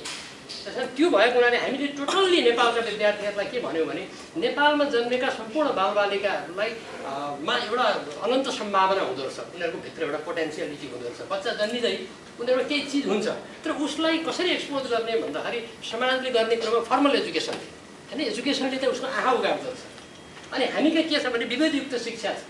एउटा गाउँ पहाडमा जन्मिने बच्चाले एउटा शिक्षा पढ्छ, सहर बजारमा भएका केटाकेटी अर्को शिक्षा पढ्छ। अब कसरी बुझाउँ भने गाउँमा चाहिँ सरकारी स्कुलको नाममा पढ्ने बच्चाले 1 कक्षाबाट सुरु गर्छ। हाम्रो एजुकेसनको स्ट्रक्चर विद्यालय संरचना के छ भने 1-12 हो, त्यति बुझ्यौँ भने। अनि सहरी क्षेत्रमा भएका प्राइभेट सेक्टरमा पढ्ने बच्चाहरूले 2-12 प्री प्राइमरी लेभलको 2 वा 3 तहको कक्षा पढेर ऊ बलियो बनेर आउँछ। अनि गाउँ पहाडमा भएका गरिब अभावमा बाँचेका हाम्रो नेपाली छोराछोरीहरू जति छन् ती झन्डै 83% नेपालीका छोरी त्यस्तै स्कुलमा पढ्छन्। अनि प्राइभेट स्कुलको कभरेज भनेको 17% जति मात्र हो। त्यहाँ दुईटाको बिचमा अस्वस्थ प्रतिस्पर्धा छ र अनि त्यो कारणबाट जन्मिने भोलि जनशक्ति त आखिरमा त्यही नेपाली हो नि। भोलि नेपाल बनाउने को भन्दाखेरि त्यही विद्यार्थी आज भएको बालक भोलि अब बिस्तारै युवा हुँदै प्रगति उन्मुख भएर चाहिँ उसले चाहिँ त्यो नेपालको नागरिक बन्छ भन्ने फिलोसफी सबैलाई भएको शाश्वत कुरै त्यही हो। अनि त्यो कुरा सुधार्नका लागि हामी लागि परेका छौँ। हामीले सरकारमा धेरै प्रकारका कुराहरू मागहरू पनि राखेका छौँ। अनि त्यस्ता कुराहरू देख्ने क्रममा अहिले पछिल्लोचोटि एउटा म कुरा सेयर गर्न मन लाग्यो, बडो दुःखद कुरा छ, यहाँले समाचारमा सुन्नुभयो होला। यो नारायणी नदीमा 5 जना बच्चाहरू खेल्न गए त्रिशुलीको यो छेउमा यो नारायण घाटबाट आएर ती बच्चाहरू नारायणीको भेलमा पौडी खेल्न नजानेर मृत्युवरण गरे। अर्थात् मैले के भन्न खोजेको भने हामीले कस्तो शिक्षा दिएछौँ भन्दा ती +2 पढिरहेका बच्चा बेसिक नलेज कसरी आफू बाँच्ने भन्ने कुरा शिक्षा पनि हामीले दिएनछौँ। हाम्रो शिक्षा मैले उदाहरण मतलब सबै व्यक्तिलाई एक्सपर्ट बनाउन त सकिँदैन, त आधारभूत शिक्षा पाएपछि के गर्छ, कसरी बाँच्ने, म कसरी जनजीविका गर्न सक्छु भन्ने आधारभूत कुराहरू त सिकाउनु पर्थ्यो। पैँचालो आयो भने, दैविक प्रकोप पऱ्यो भने म कसरी जोगिने र अरूलाई कसरी जोगाउने भन्ने कुरा पनि हामीले सिकाउन जानेनछौँ। बाहिर अघि हाम्रो खेम सर भन्दै हुनुहुन्थ्यो, तपाईँहरूले त एउटा राम्रो कुरा गर्न थाल्नुभएछ, मेरो बच्चाले नै बाइक चलाएर हिँड्छ, यो बाइक चलाएर हिँड्दाखेरि त बाटोमा डर लाग्दो हो भने मैले उहाँलाई छट्टै सेयर पनि गरेँ। हामी आमा बाउ हो भनेपछि हामीले हाम्रो बच्चालाई अलिकति कन्ट्रोल गर्न अथवा उसलाई एउटा कोसिस गर्ने कुरा त हाम्रो पनि हो, तर स्ट्रिक्टले चाहिँ के गर्दो रहेछ भने त्यसलाई रुल गर्ने, तर शासन गर्ने भन्ने भन्दा पनि त्यसलाई एउटा सिस्टममा ल्याएर उसलाई एउटा असल नागरिक र चरित्रवान नागरिक बनाउने रहेछ। मैले अब नेपालमा के देखेँ, हामीले के देख्यौँ भन्नु होला भने यो पछिल्लोचोटि death rate, accidental death rate हेर्दाखेरि 16 देखि 25 वर्षका युवाहरू अत्यन्त बढी दुर्घटनामा बितेका, त्यसमा पनि मोटरसाइकल चढ्ने, त्यसमा पनि पल्सरबाट, अनि त्यसमा पनि त्यो 25 वर्षसम्मका जति युवाहरू दुःखद अवस्थामा हुन्छन् त्यसमध्ये पनि 50% त 16 देखि 18 वर्ष टिनेजर। अनि हामीले के भन्यो सरकारलाई भने तपाईँहरू किन यो के अरे हामी बच्चाहरूको लागि यस्तो कुरा गरेर, हामी आमा बाउको सपना पनि के रहेछ भने अहिले त एसएलसी भनेको आइरन गेट, यहाँ बसेर हेर्दा नि एसएलसीलाई धेरै ठुलो कुरो देखिन्छ, पास गरिदिएको छोरामा छोरी तिमीलाई स्कुटर अथवा मोटरसाइकल किनिदिन्छु भनिहाल्ने, त्यो किसिमको कम्प्रोमाइज गर्दै जाने। अनि पछि के हुँदै गयो भनेपछि त्यो हाम्रो नेपालको कानुन पनि 18 वर्ष उमेर नागेकालाई चाहिँ गाडीको लाइसेन्स लिन मिल्ने, मोटरसाइकलको लागि 16 वर्षको भए पुग्यो। अनि हामीले त्यो कमसेकम त्यसलाई चेन्ज गरेर 18 वर्ष पुऱ्याउँ भनेर सरकारसँग चाहिँ हामीले आग्रह गऱ्यौँ। तर इन द मेन टाइम उहाँले भन्नुभयो जस्तै हामी प्याप्सन हिसानहरू सबै मिलेर ट्राफिकहरूसँग मिटिङ गरेर के गर्यौँ, एउटा कोड अफ कन्डक्ट डेभलप गऱ्यौँ। के गरौँ त भन्दाखेरि स्कुल कलेजहरूले पनि आफ्नो प्रेमिसेसभित्र कुनै पनि विद्यार्थीले स्कुटर वा मोटर बाइक लिएर आउन नपाइने। तर के हुँदो रहेछ भने अस्वस्थ प्रतिस्पर्धा भएका कतिपय स्कुलले त आफ्नो स्कुल वा कलेज चलाउनका लागि हामी बाइक चलाउन दिन्छौँ भनेर फेरि ब्याकडोरबाट पनि छिराउने चल्नु पनि हुन्छ। त्यो दुःखद कुराहरू आफ्नो ठाउँमा छँदैछ। त्यसरी हामीले गरेर अनि ट्राफिकलाई पनि लगाएर हामी एउटा अभियान गर्दैछौँ अहिले कि कमसेकम त्यो +2 लेभलका विद्यार्थीहरूलाई हामी त्यो बाइकबाट गरौँ भनेर अन्य प्रकारका कुराहरू पनि हामीले त्यो कोड अफ कन्डक्टमा ल्याएर अभिभावकसँग लगायत अरू स्टेक होल्डरहरू अर्गनाइजेसनहरू मिलेर हामी गर्दैछौँ। त्यो कुराहरू मैले निवेदन गर्न खोजेको कुरा त यो त महत्त्वपूर्ण अवसर, मैले त साहित्य उप ध्यान दिन जानिनँ, सिक्न मात्र खोजेको छु। त्यस कारणले यो अवसरमा चाहिँ मैले हामी नेपालको एजुकेसन टोटल सिस्टममा मैले पढेको एजुकेसन चाहिँ के हो भने सामान्यतः हामी सबैको निमित्त मेरा आदरणीय शिक्षक सङ्घको कुराहरू अध्यक्ष पनि हुनुहुन्छ, हामी धेरै सहकार्य पनि गरेर काम पनि गऱ्यौँ। शिक्षा भनेको कुरा त मैले बुझेको सामान्य ज्ञान रहेछ अनि परिवर्तन रहेछ। यहाँको चाहिँ बडो सार्वजनिक मन्तव्यको लागि र अब हामी अघि मैले यहाँलाई जानकारी गराएको थिएँ, हामी 2 चरणको कार्यक्रम, 2टा पार्ट र पहिलो सेसनको चाहिँ कार्यक्रम भनेको चाहिँ नेपाली एम्बेसी वासिङटन डिसीमा आउनुभएका नयाँ उपनियोजित प्रमुखज्यूलाई चाहिँ स्वागतको कार्यक्रम हो। यो पहिलो चरणको कार्यक्रमको मुख्य कार्यक्रम अब सुरु गर्न गइरहेका छौँ र नेपाली दूतावास वासिङटन डिसीमा नयाँ आउनुभएका उपनियोजित प्रमुख deputy chief of mission Shri Narayan Prasad मैनालीज्यूलाई वासिङटन डिसीमा स्वागत गरिदिनुको लागि अन्तर्राष्ट्रिय नेपाली साहित्य समाजका पदाधिकारीज्यूहरूलाई म अनुरोध गर्दछु। र स्वागत चाहिँ हामीले अमेरिका वासिङटन डिसीमा स्वागत चाहिँ हाम्रो अध्यक्षज्यूहरूबाट नयाँ डिसिएमलाई खादा ओढाएर वासिङटन डिसीमा स्वागत गर्ने कार्यक्रम छ। र यो खादा चाहिँ पहिलो खाता ओढाएर वासिङटन डिसीमा स्वागत गरिनुको लागि म अन्तर्राष्ट्रिय नेपाली साहित्य समाजका संस्थापक अध्यक्ष तथा बोर्ड अफ ट्रस्टीका अध्यक्ष श्री वरिष्ठ साहित्यकार हुमना सुब्बाज्यूलाई म अनुरोध गर्छु। यो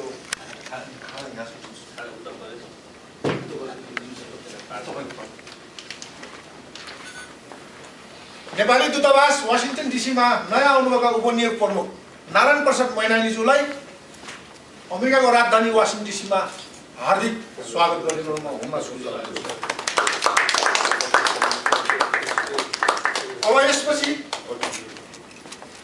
बोर्ड अफ ट्रस्टी तथा संस्थापक अध्यक्ष हुमना सुब्बाज्यूले स्वागत गर्नुभयो। अब डिसी एरिया अन्तर्राष्ट्रिय नेपाली साहित्य समाज वासिङटन डिसी मेट्रो च्याप्टरका अध्यक्ष श्री प्रकाश नेपालज्यूलाई पनि खाना बनाएर म स्वागत गर्न अनुरोध छु। प्रकाश नेपाल। धन्यवाद प्रकाशजी, तपाईँ डिसीको अध्यक्ष स्वागत गरिदिनु भयो। अब अमेरिकाकै सबैभन्दा जेठा संस्था आजभन्दा 47 वर्ष पहिला खुलेको र नेपाल बाहिर खुलेको चाहिँ पुरानो संस्था अमेरिका नेपाल सोसाइटी वासिङटन डिसीको तर्फबाट पनि नयाँ उपनियोगक प्रमुख नारायण प्रसाद मैनालीज्यूलाई स्वागत गरिनुको लागि म एएनएसका उपाध्यक्ष सीता पाण्डेज्यूलाई अनुरोध गर्छु। धन्यवाद सीताजी। अब यो हाम्रो स्वागत गर्ने कार्यक्रम यही नै भयो र अब यसपछि नयाँ आउनुभएका उपनियोगक प्रमुखज्यूको भनाइ पनि हामीले सुन्नुपर्ने जरुरत पनि देखेँ, किनभने भर्खर नयाँ आउनुभएको एउटा यहाँ मिडियाका साथीहरू हुनुहुन्छ र अमेरिकाभरिका भएका र संसारभरि भएका नेपाली दाजुभाइ दिदीबहिनीसँग चाहिँ चिन्नको लागि एउटा परिचय हजुरले आफैले नै चाहिँ आफ्नो परिचय भनिदिनु म अनुरोध गर्छु र भर्खर यत्रो चाहिँ डिस्कसन पनि सुन्नुभयो र नेपाली डायस्पोरामा अन्य मुलुकमा कतै बस्नुभएको थियो कि यी कुराहरू र अमेरिकावासी नेपालीहरूलाई हजुरको भनाइ के छ इनिसिएस स्टार्टिङमा त्यो भनाइहरू राख्नुको लागि विशेष गरी आफ्नो परिचय सहितको छोटो मन्तव्य राख्नुको लागि नेपाली दूतावासका नयाँ उपनियोगक प्रमुख नारायण प्रसाद मैनालीज्यूलाई म अनुरोध गर्छु। नारायण प्रसाद मैनाली। धन्यवाद।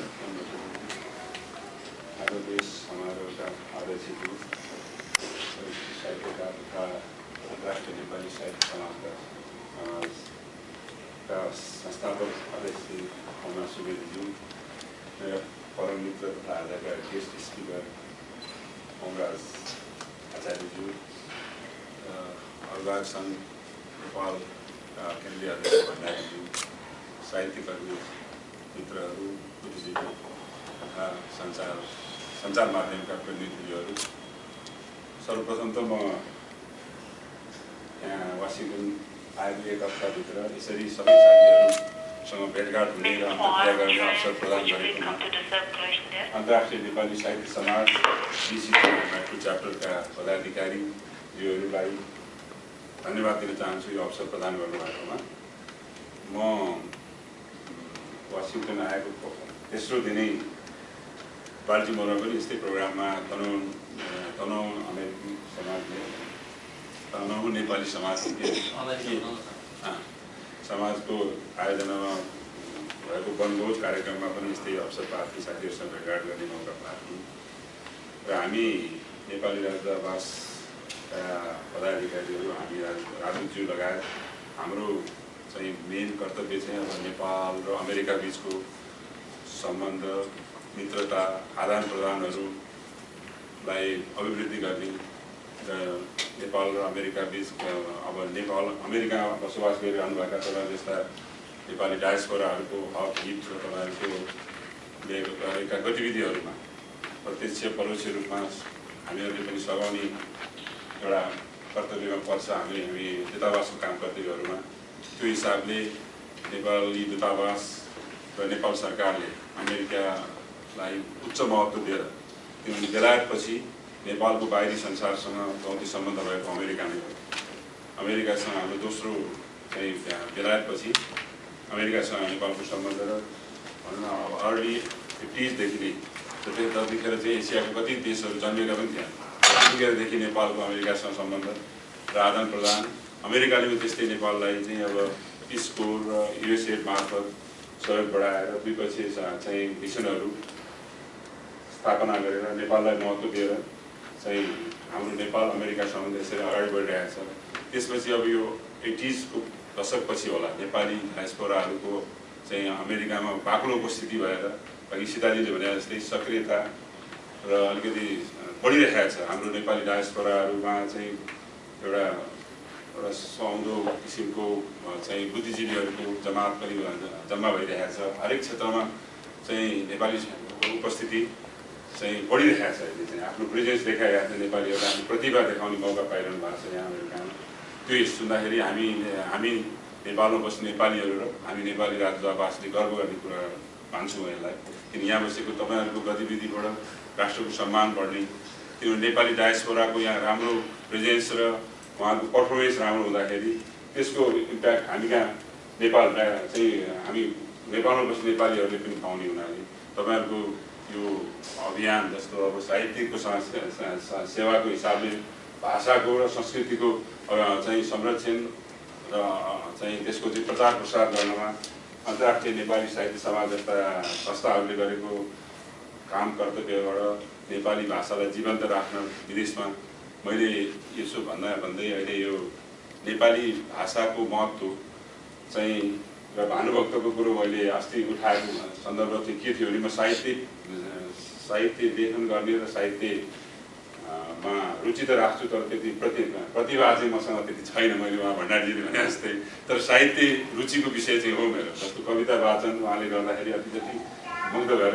चाहिँ त्यसको इन्जोय गरियो त्यस्तै अब साहित्य पढ्दाखेरि पनि त्यत्तिकै इन्जोय तर लेख्नेलाई चाहिँ एउटा कला चाहिन्छ एउटा चाहिँ त्यसमा लगन चाहिन्छ अनि एउटा चाहिँ अलिकति त्यो चाहिँ अलिकति त्यो आफूले चाहेर हुने विषय पनि होइन जस्तो लाग्छ साहित्य चाहिँ दैवी भनौँ न त्यो एउटा जन्मिँदैको एउटा चाहिँ प्रतिभा नै हो होइन के अभ्यासै हुने त्यो जन्मजात होइन अभ्यासबाट पनि गर्न सकिन्छ तर त्यो चाहिँ किनभने जन्मदैको प्रतिभा पनि चाहिन्छ साहित्यमा चाहिँ त्यो किन देवकोटा अभ्यास गरेर देवकोटा हुन सकिँदैन किनभने त्यो चाहिँ दैवीय वरदान नै चाहिन्छ त्यसैले तर त्यो भनेर होइन कि अभ्यास त जरुरी चाहिन्छ साहित्य हरेक कुरामा अभ्यास त चाहिन्छ नै त्यो अनि मैले चाहिँ के भने यो भाषा साहित्य र भाषासँग जोड्न खोजेको भानुभक्तको कारणबाट नेपाली भाषा यति विकसित र विस्तार भएर गयो नेपाली राष्ट्रियता विस्तार भएर विभिन्न मुलुकमा छरियो तपाईँहरूले साहित्य सिर्जना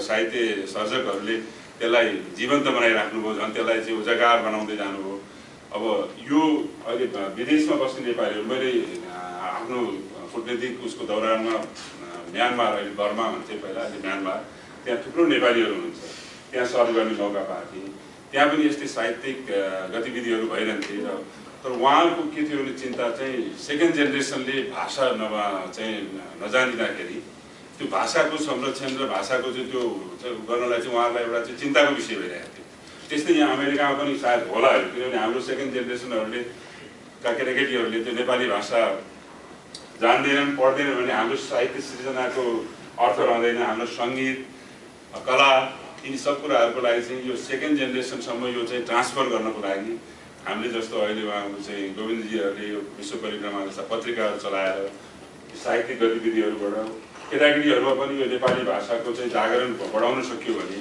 हामी साहित्यिक भनौँ न साहित्यकर्मीहरू साथीहरूले चाहिँ भोलि गएर तपाईँहरूका चाहिँ कृतिहरूले त्यो चाहिँ श्रोताहरू अथवा दर्शकहरू पाठकहरू चाहिँ उसको सङ्ख्या जमात बढाउन सक्नुपर्छ अनिखेर मात्रै साहित्यको चाहिँ भण्डार वृद्धि होला अथवा साहित्य नेपाली भाषा अझ जीवन्त हुँदै जाला अझ देश विदेशमा फैलिएर जाला त्यसको लागि अब नेपाली दूतावास हामी तपाईँहरू जस्ता संस्थाहरूसँग काम गरेर नेपाली भाषा संस्कृतिको चाहिँ प्रचार प्रसार र विकासको लागि हामी कटिबद्ध हुनेछौँ तपाईँहरूसँग काम हरेक क्रियाकलापहरूमा हातेमालो गर्दै जानेछौँ भन्ने विश्वास दिलाउँदै मेरो दुई शब्द यहीँ राख्न चाहन्छु नयाँ आउनुभएका उपनियोग प्रमुख श्री नानप्रसाद मैनालीज्यूलाई र अब हाम्रो यो दुईटा सेसनमा पहिलो सेसन अब यही समाप्त भएको छ र अब दोस्रो सेसन सुरु हुन लागेको छ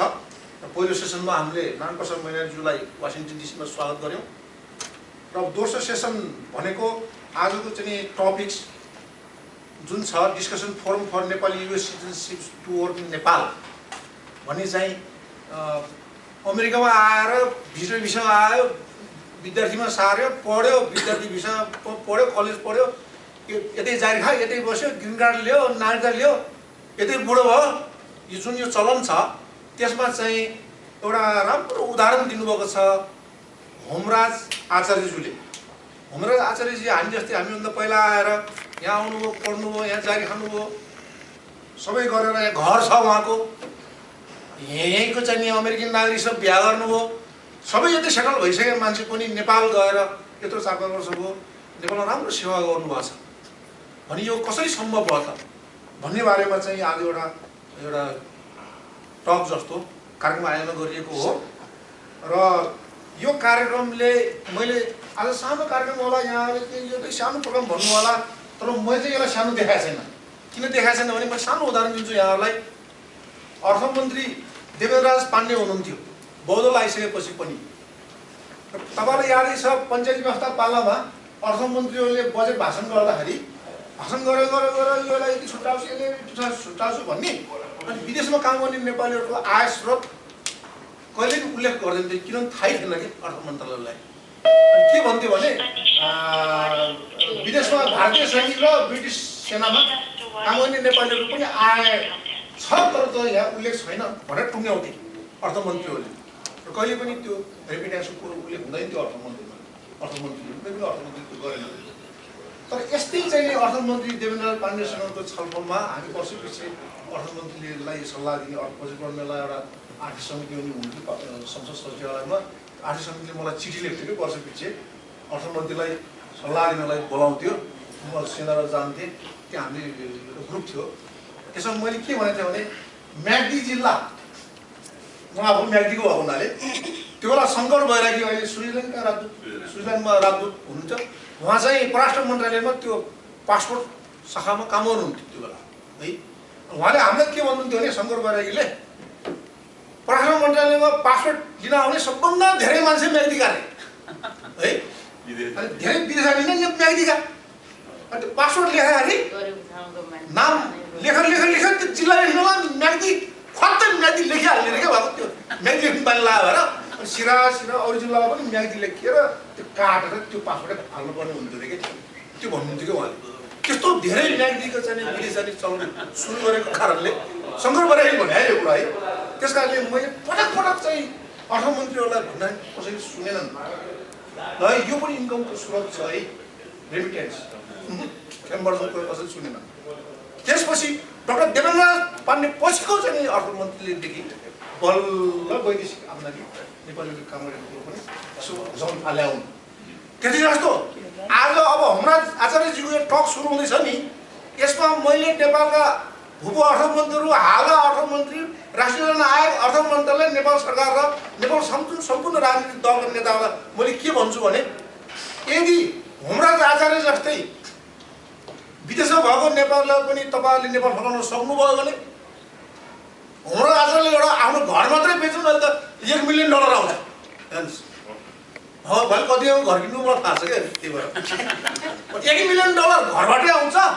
पेन्सन पाउन्जेल अब मेरै चाहिँ 2 लाख कति आउँछ अरे भन्छन्। अब यहाँ रावण जब गरेको 5-7 लाख आउला महिनामा। हरिश शर्माजीको चाहिँ 10 लाखै भेट्ला, रामजीको 10 लाख भेट्ला महिनाको आम्दानी नेपाली त्यति। घर बेच्दाखेरि त्यत्रो रामजी 3टा घर बेच्दाखेरि कति आउँछ त्यो सब नेपाल गयो भने कति फाइदा हुन्छ देश सबै पर्दै। यो कुरो कसैलाई थाहा छ? कुनै पनि अर्थमन्त्रीलाई यो कुरो थाहा छैन। नेपालको अर्थ मन्त्रालयलाई यो कुरो थाहा छैन। प्लानिङ कमिसनलाई थाहा छैन। अवसर नभनिकन भनौँ भने हाल अमेरिकाका राजदूत महामहिम डाक्टर शङ्कर प्रसाद शर्माज्यूलाई पनि यो कुरो थाहा छैन तर हामीलाई थाहा छ। हामी अमेरिकामा विदेशमा पाखुरा घोटेका हामी नेपालीहरूलाई यो कुरा हामीलाई थाहा छ। नेपाललाई ठुलो वर्षको 100औं अरब पैसा नेपाल भित्रिने एउटा राम्रो एउटा माध्यम यो छ भनेर त्यसको भविष्यवाणी गर्दै प्रेडिक्सन गर्दै आज यो कार्यक्रम आयोजना गरिएको हो। यो सम्भवतः सुरुवात होला भनी चाहिँ सपना राखौँ र यो टक सुरु गर्नको लागि हाम्रा आचार्यज्यू जस्तै ठ्याक्क मिल्ने चाहिँ यहाँ कविता हाम्रो गोविन्द गिरी प्रेरणाज्यूसँग छ कि जस्तो लाग्छ मलाई मेरो विचारमा। त्यही कारण चाहिँ यो हामी यो जुन आजको टकको जुन विषय छ विदेशमा भएका नेपालीहरू नेपाल फर्किन कतिको सम्भव छ भन्ने बारेको एउटा कविता छ भने त्यो कविता सुनाइदिनु हुनको लागि चर्चित साहित्यकार गोविन्द गिरी प्रेरणालाई म अनुरोध गर्छु। त्यही बसेर भन्नुहुन्छ क्यामेरा त्यतै छ एउटा कविता छ ठाउँमा गोविन्द गिरी प्रेरणा। सर्वप्रथम त आजको यो कार्यक्रमको विषयमा मैले हिजो सार्वजनिक इमेलबाट थाहा पाएँ र बिहान भट्टराजीको भोइसमेलबाट थप पुष्टि भयो र म यहाँ आइपुगेको छु। र एउटा सान्दर्भिक कविता पढ्ने कुरोमा म पढ्छु र पढ्नुभन्दा अगाडि अब हामीले अब यो क्यामेरामा लक्षित गरेर धेरै कुरा बोलेका छौँ। अब यसमा बोलिएका कुराहरू कति आधिकारिक, कति अथेन्टिक र कति सत्य हुन्, अब यो सम्पादन नभइकन गयो भनेदेखि चाहिँ डिसास्टर होला जस्तो मलाई लाग्छ। यो अलिकति हामीले विचार गर्नुपर्छ। धेरै कुरा बोल्दाखेरि हामीले मिडियामा लैजाँदाखेरि, किनभनेदेखि यो चिज भनेको जिम्मेवारीपूर्ण चिज हो। अमेरिका जस्तो मुलुकमा हामीले अनुशासन सिकेनौँ, आधिकारिकता सिकेनौँ, अलिकति हामीले चाहिँ व्यवहारिकता सिकेनौँ भनेदेखि संसारको कुनै पनि मुलुकमा सिक्न सक्दैन। यो कुरा बहुत जरुरी छ। र भनौँ न कार्यक्रम आयोजना गर्दाखेरि पनि जस्तो अब मैले अन्यथा नमानिकन भन्नुपर्छ, कसलाई बोल्न दिने अथवा कसलाई डाकिन्छ त्यो एउटा सिस्टममा जानुपर्छ क्या। त्यो नि राम्रो हुन्छ। किनभने एउटा शिष्टाचार एउटा हो कि सिस्टम हो। किन आयोजना भनेको कुनै पनि चिज फर्मल्ली आयोजना गर्ने भनेको ठट्टा गर्ने, खेलाची गर्ने यो भइहाल्छ नि भन्ने चिज होइन। तर अलिकति गम्भीरतापूर्वक हामीले लियौँ। हामीले बोल्दाखेरि पनि शिष्ट भएर अथेन्टिक र भोलि जगत हाँस्ने चिज नहोस् भन्ने हिसाबले हामीले गर्नुपर्छ जस्तो मलाई लाग्छ। यहाँले कविताको लागि भन्नुभएको छ, म कविता पढ्छु र यो मैले फर्किहाल्छु देश भन्ने कविता लेखाएको थिएँ एउटा सन्दर्भलाई लिएर। यो कविताको शीर्षक फर्किहाल्छु देश। किनभनेदेखि अमेरिकामा मैले आएदेखि 2004देखि यहाँ म बस्न थालेँ हौँ। मैले के देखेँ भनेदेखि नेपाल फर्किन्छु भन्ने मान्छेहरूको सङ्ख्या 90% भन्दा बढी छ। तर परिस्थिति के छ भने 79% फर्किँदैन। परिस्थिति चाहिँ त्यो छ। त्यसरी लिएर मैले लेखाएको यो कविता फर्किहाल्छु देश। कहाँ बस्छु र म यो परदेशमा, फर्किहाल्छु देश। देशको राजनीति अलिकति राम्रो होस्, लोड सेडिङ घटोस्, धारामा पानी झरोस्, फर्किहाल्छु देश। संविधान बनोस्, दोहोरो नागरिकता पाइयोस्, शान्ति सुरक्षा सुध्रियोस्, बाटो चिल्लो बनोस्, धुलो मैलो नहोस्, फर्किहाल्छु देश। कति बस्नु यो परदेशमा, कति बस्नु यो परदेशमा, यहाँ जहाँ आफन्तपनै छैन, दौतरीसँग बात मार्दै चिया पिउने चौतारो छैन, यो म्लेच्छको देशमा जीवन बिताउने कुरै छैन, फर्किहाल्छु देश। छाडेर आएको जागिर पुनर्बहाली होस्, छाडेर आएको जागिर पुनर्बहाली होस्, ऋण सापटी जे थियो सबै माफ होस्, बिहान उठ्ने बित्तिकै स्टारबक्स कफी चुस्की लाउन पाइयोस्, फर्किहाल्छु देश। छोराछोरीको भविष्य हेर्नै पर्यो, छोराछोरीको भविष्य हेर्नै पर्यो। यसो पढाइसकुन् यिनले, बिहाबारी पनि भइजाओस्, राम्रो घरबार देखियोस्, नाति नातिनाको मुख पनि हेर्न पाइयोस्, त्यसपछि त यहाँ बस्ने कुरै छैन, फर्किहाल्छु देश। धन्यवाद।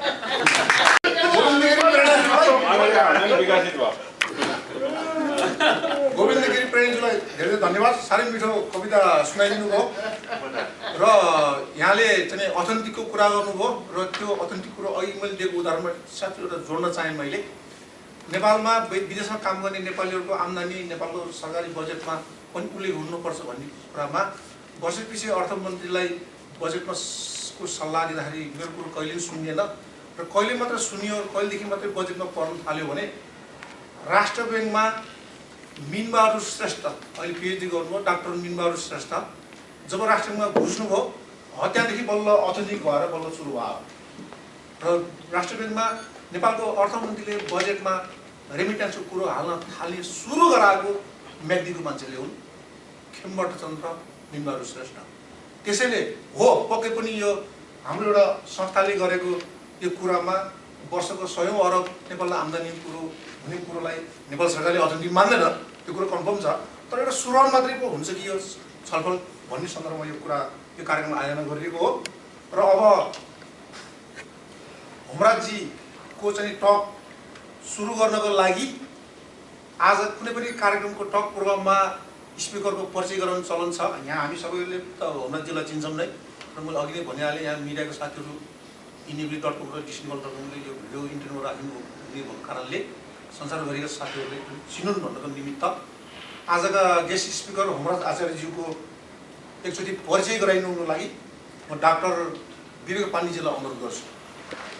र विवेकजीको चाहिँ परिचयको लागि भन्नुपर्दा उहाँ अब विश्वकै टप 10 युनिभर्सिटी कोलम्बिया युनिभर्सिटी र number 1 university Harvard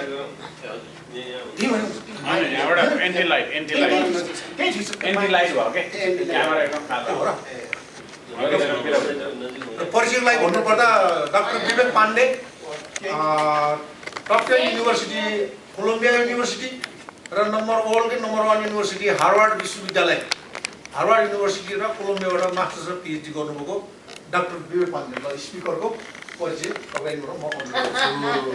doctor Vivek Pande. धन्यवाद खेमजी। आजको भएका विशेष अतिथिहरू र सबै मित्रलाई म विवेक पाण्डेको सादर नमस्कार। खेमजीको कुरा सुनेर त डरै लाग्यो, तर आजको यो छलफल कार्यक्रम को विषयवस्तु तथा प्रमुख वक्ता होमराज आचार्यज्यूको परिचय गराइदिने जिम्मेवारी दिनुभएकोले दुई शब्द बोल्नु अनिवार्य छ। तर मभन्दा धेरै जान्ने र धेरै बुझ्ने वक्ताहरूले मभन्दा अगाडि धेरै मिठो र धेरै लामो समयसम्म बोलिदिनु भएकोले म आफ्नो वक्तव्य चाहिँ एकदम छोटो बनाउँछु। हामीहरू नेपालमा जन्म्यौँ, अमेरिकामा आयौँ। आउने कारणहरू विभिन्न छन्। कोही शिक्षा आर्जनको लागि आयौँ, कोही अर्थ आर्जनको लागि। जे कारणले आए पनि एउटा अटल सत्य चाहिँ के भयो त भन्दा हाम्रो जन्मभूमि र हाम्रो कर्मभूमि फरक। शारीरिक रूपमा त नेपाल छोडेर अमेरिका आयौँ, तर यो बेइमान मन मान्दैन। नेपाली देश, समाज, संस्कृति, साहित्य याद आइदिन्छ। विशेष गरेर नेपाली राजनीति। वासिङटन डिसीमा बसेका छौँ, क्यापिटल हिलमा रिड, पोलोसी, बेनर, मकानलले के भन्यो भन्ने मतलब खासै त्यति हुँदैन। भट्टराई, खनाल, देउबा, नेपाल, दाहाल, वैद्य ले के भन्यो भन्ने इच्छा हुन्छ। तर सायद यो स्वाभाविकै कुरा हो। एउटा अमेरिकाको लेखक हुनुहुन्छ जसले अमेरिकाको इमिग्रेन्ट एक्सपिरियन्सको बारे लेख्नुहुन्छ। उहाँले भन्नुहुन्थ्यो कि I am an immigrant and I will always remain an immigrant. नेपालको आर्थिक र राजनैतिक समस्याहरू जटिल छन् जो हामी सबैलाई थाहा भएको कुरा हो। र नेपालमा भए तापनि, नेपालबाट बाहिर आएका नेपाली भए पनि नेपाललाई र नेपालीलाई के गरौँ भन्ने भावना मेरो विचारमा सबैको मनमा प्रबलै छ। भावना त प्रबल छ, तर साँच्चीकै के गर्ने, के गर्न सकिन्छ, नेपालै फर्किनु पर्ने हो कि अमेरिकै बसेर के गर्न सकिन्छ, यो प्रश्नहरू मलाई लाग्छ हामी सबैले आफ्नो निजी जीवनमा एकअर्कासँग छलफल धेरै भइसक्यो। र मलाई लाग्छ होमराज आचार्यजी पनि 2-4 वर्ष अगाडि अमेरिकामा बस्दाखेरि यिनै प्रश्नहरूसँग जुझ्नु भयो। हिजो मात्रै मैले होमराज आचार्यजीको संक्षिप्त जीवनी रेज्युमे पाएँ, पढेर धेरै खुसी लाग्यो। धेरै इम्प्रेसिभ रेज्युमे छ उहाँको। अमेरिकाको उच्चतम विश्वविद्यालयहरूबाट शिक्षा आर्जन गर्नुभयो आचार्यजीले। त्यसपछि उहाँले अमेरिकामा बस्दाखेरि काम गर्नुभएको संस्थाहरू, उहाँले आफै सृजना गर्नुभएको संस्थाहरू र सल्लाह दिनुभएको संस्थाहरूको नामावली यति लामो थियो कि 1-2वटा त मलाई नबुझेर शब्द कसै भन्नु पर्यो। जस्तै आचार्यजीले काम गर्नुभएको संस्थाहरू 1-2वटा उदाहरण: eco venture international, the mayor's office in Washington DC, world education, AED, American University School of International Services, International Training and Education Program, Princeton University, my favorite, the Banyan Tree Foundation, would love to hear more, Woodrow Wilson Center for International Scholars, Human Rights Watch, Human Rights First, US Department of Labor, DC Agenda, Children and Youth Investment Trust Corporation, and Strayer University. यसरी नेपालमा स्थगित भएर आफ्नो जीवन बिताइरहनु भएको आचार्यजी के कारणले हो थाहा छैन नेपाल फर्किनु। सायद नेपाल आमाले डाकिन्, नेपाल गइसकेपछि पनि उहाँले विभिन्न क्षेत्रमा आफ्नो योगदान दिनुभएको छ। यो रेज्युमेबाट के थाहा भयो भने उहाँले एउटा लर्निङ ल्याब भन्ने संस्था खोल्नु भएको रहेछ। मैले बुझेअनुसार चाहिँ यो संस्था चाहिँ शिक्षा ग्रहण गर्न असमर्थ लर्निङ डिसेबिलिटी तथा यस्तो लर्निङ डिसेबिलिटीहरूको डिफ्रेन्सेस बच्चाहरूमा भएको विषयवस्तुमा यो संस्थाले काम गर्छ। उहाँको धेरै क्षेत्रमा इन्भल्भमेन्ट छ, तर मैले बुझेअनुसार चाहिँ यो रेज्युमेबाट शिक्षामा उहाँको विशेष जोड रहेछ। त्यस्तै कुरा उहाँको federation of Nepal cottage and small industries तथा अरू विभिन्न अर्गनाइजेसनहरूमा उहाँ इन्भल्भ हुनुहुन्छ। रेज्युमे लामो छ, धेरै बोल्न सक्छु, तर संक्षिप्तमा सार भन्दाखेरि होमराज आचार्यजी एउटा प्रतिभाशाली व्यक्ति हुनुहुन्छ, समाजसेवी, साहित्यकार। उहाँको भर्खर एउटा नयाँ उपन्यास पनि प्रकाश भएको रहेछ र सच्चा मायनेमा एउटा कर्मठ, एउटा प्रगतिशील र एउटा सृजनशील नेपाली हुनुहुँदो रहेछ। यति भन्दै म होमराज आचार्यज्यूलाई हामीहरू सबै समक्ष आफ्नो विचार विमर्श व्यक्त गरिदिनलाई विनम्र आग्रह गर्दछु। विवेकजी डाक्टर विवेक पाण्डेज्यूलाई धन्यवाद। उहाँले मेरो परिचय गराइदिनु भयो। कतिपय साथीहरूलाई थाहा थियो, कतिपय साथीहरूलाई थाहा थिएन।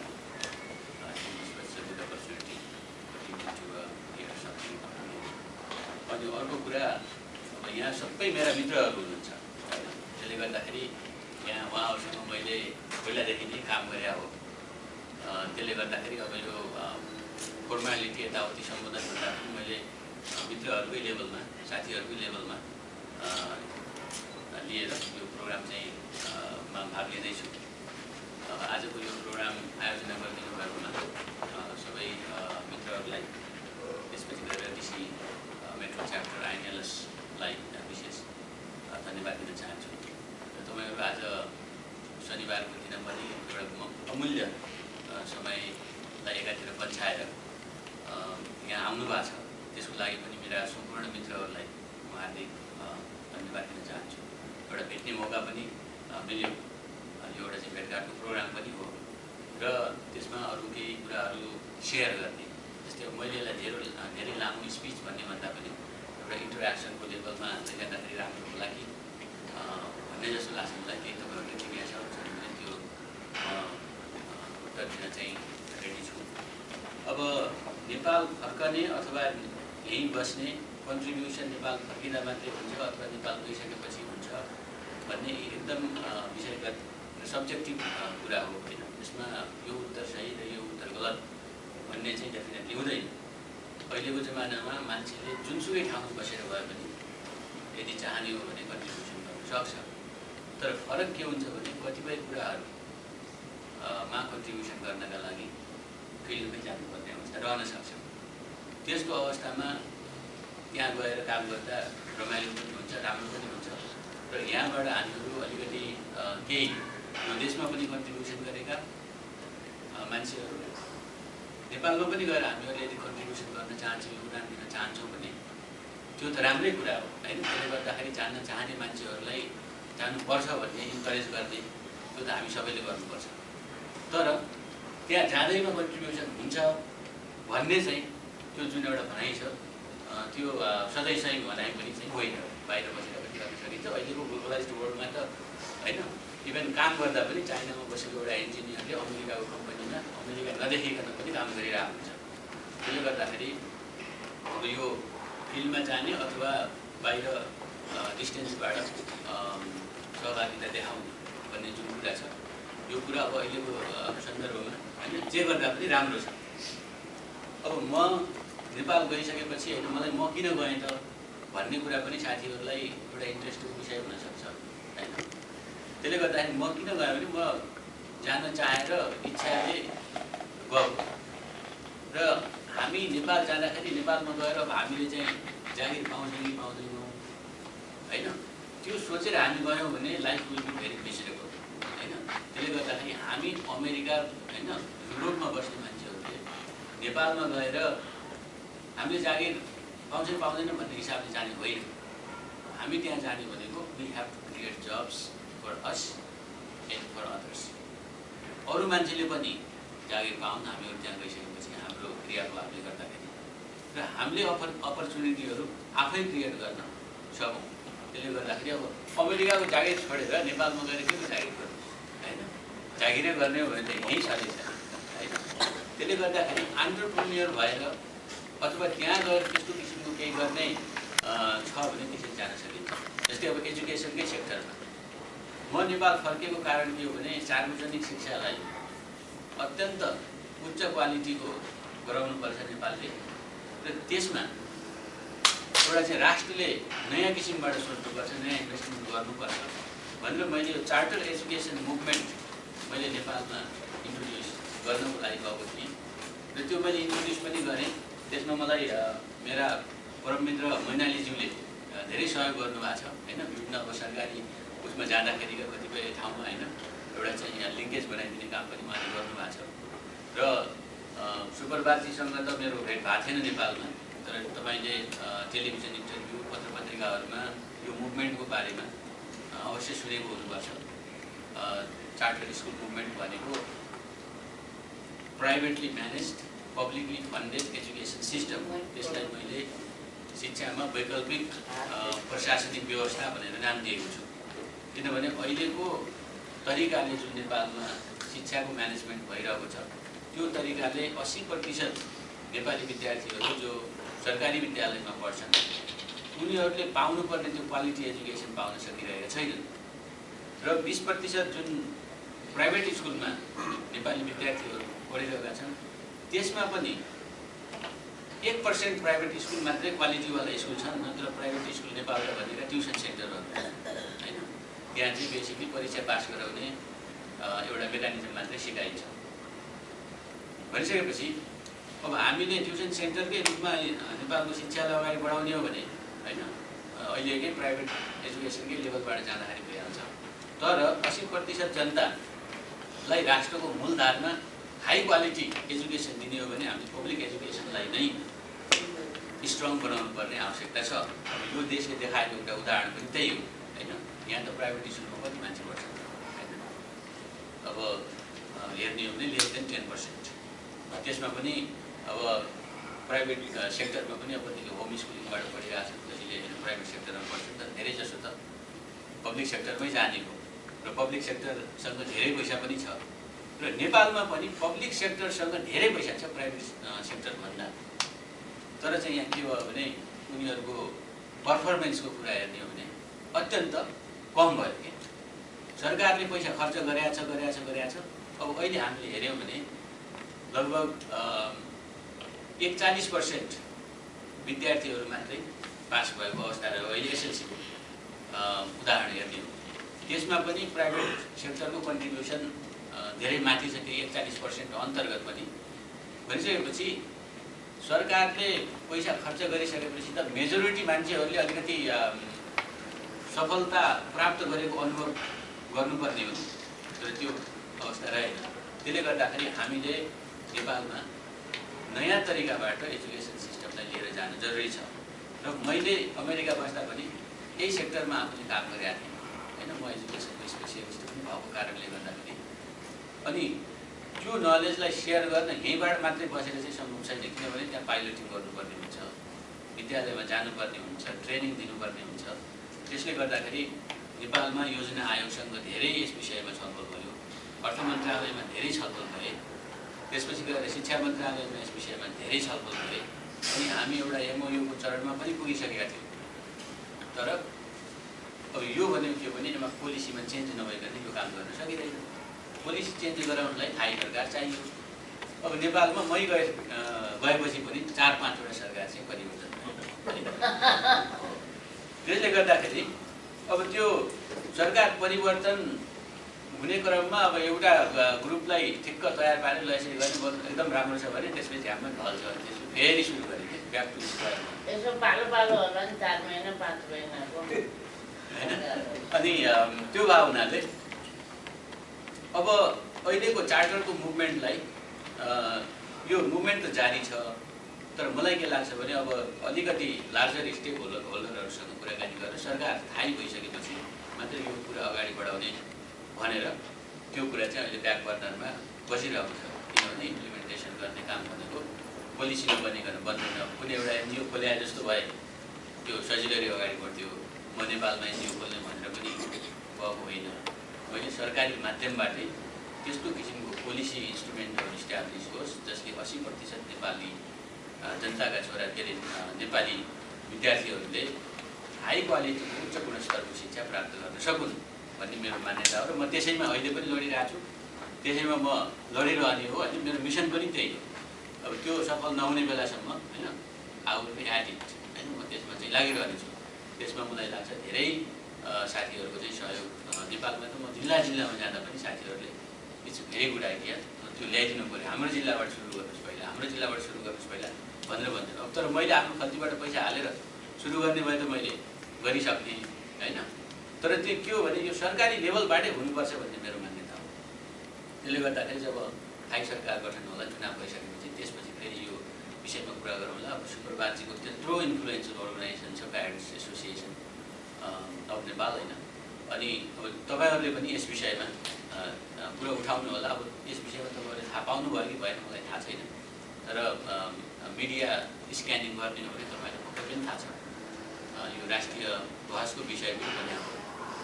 अनि त्यसले गर्दाखेरि एउटा त्यो कुरा थियो, त्यसले गर्दाखेरि म नेपाल फर्किएको हो।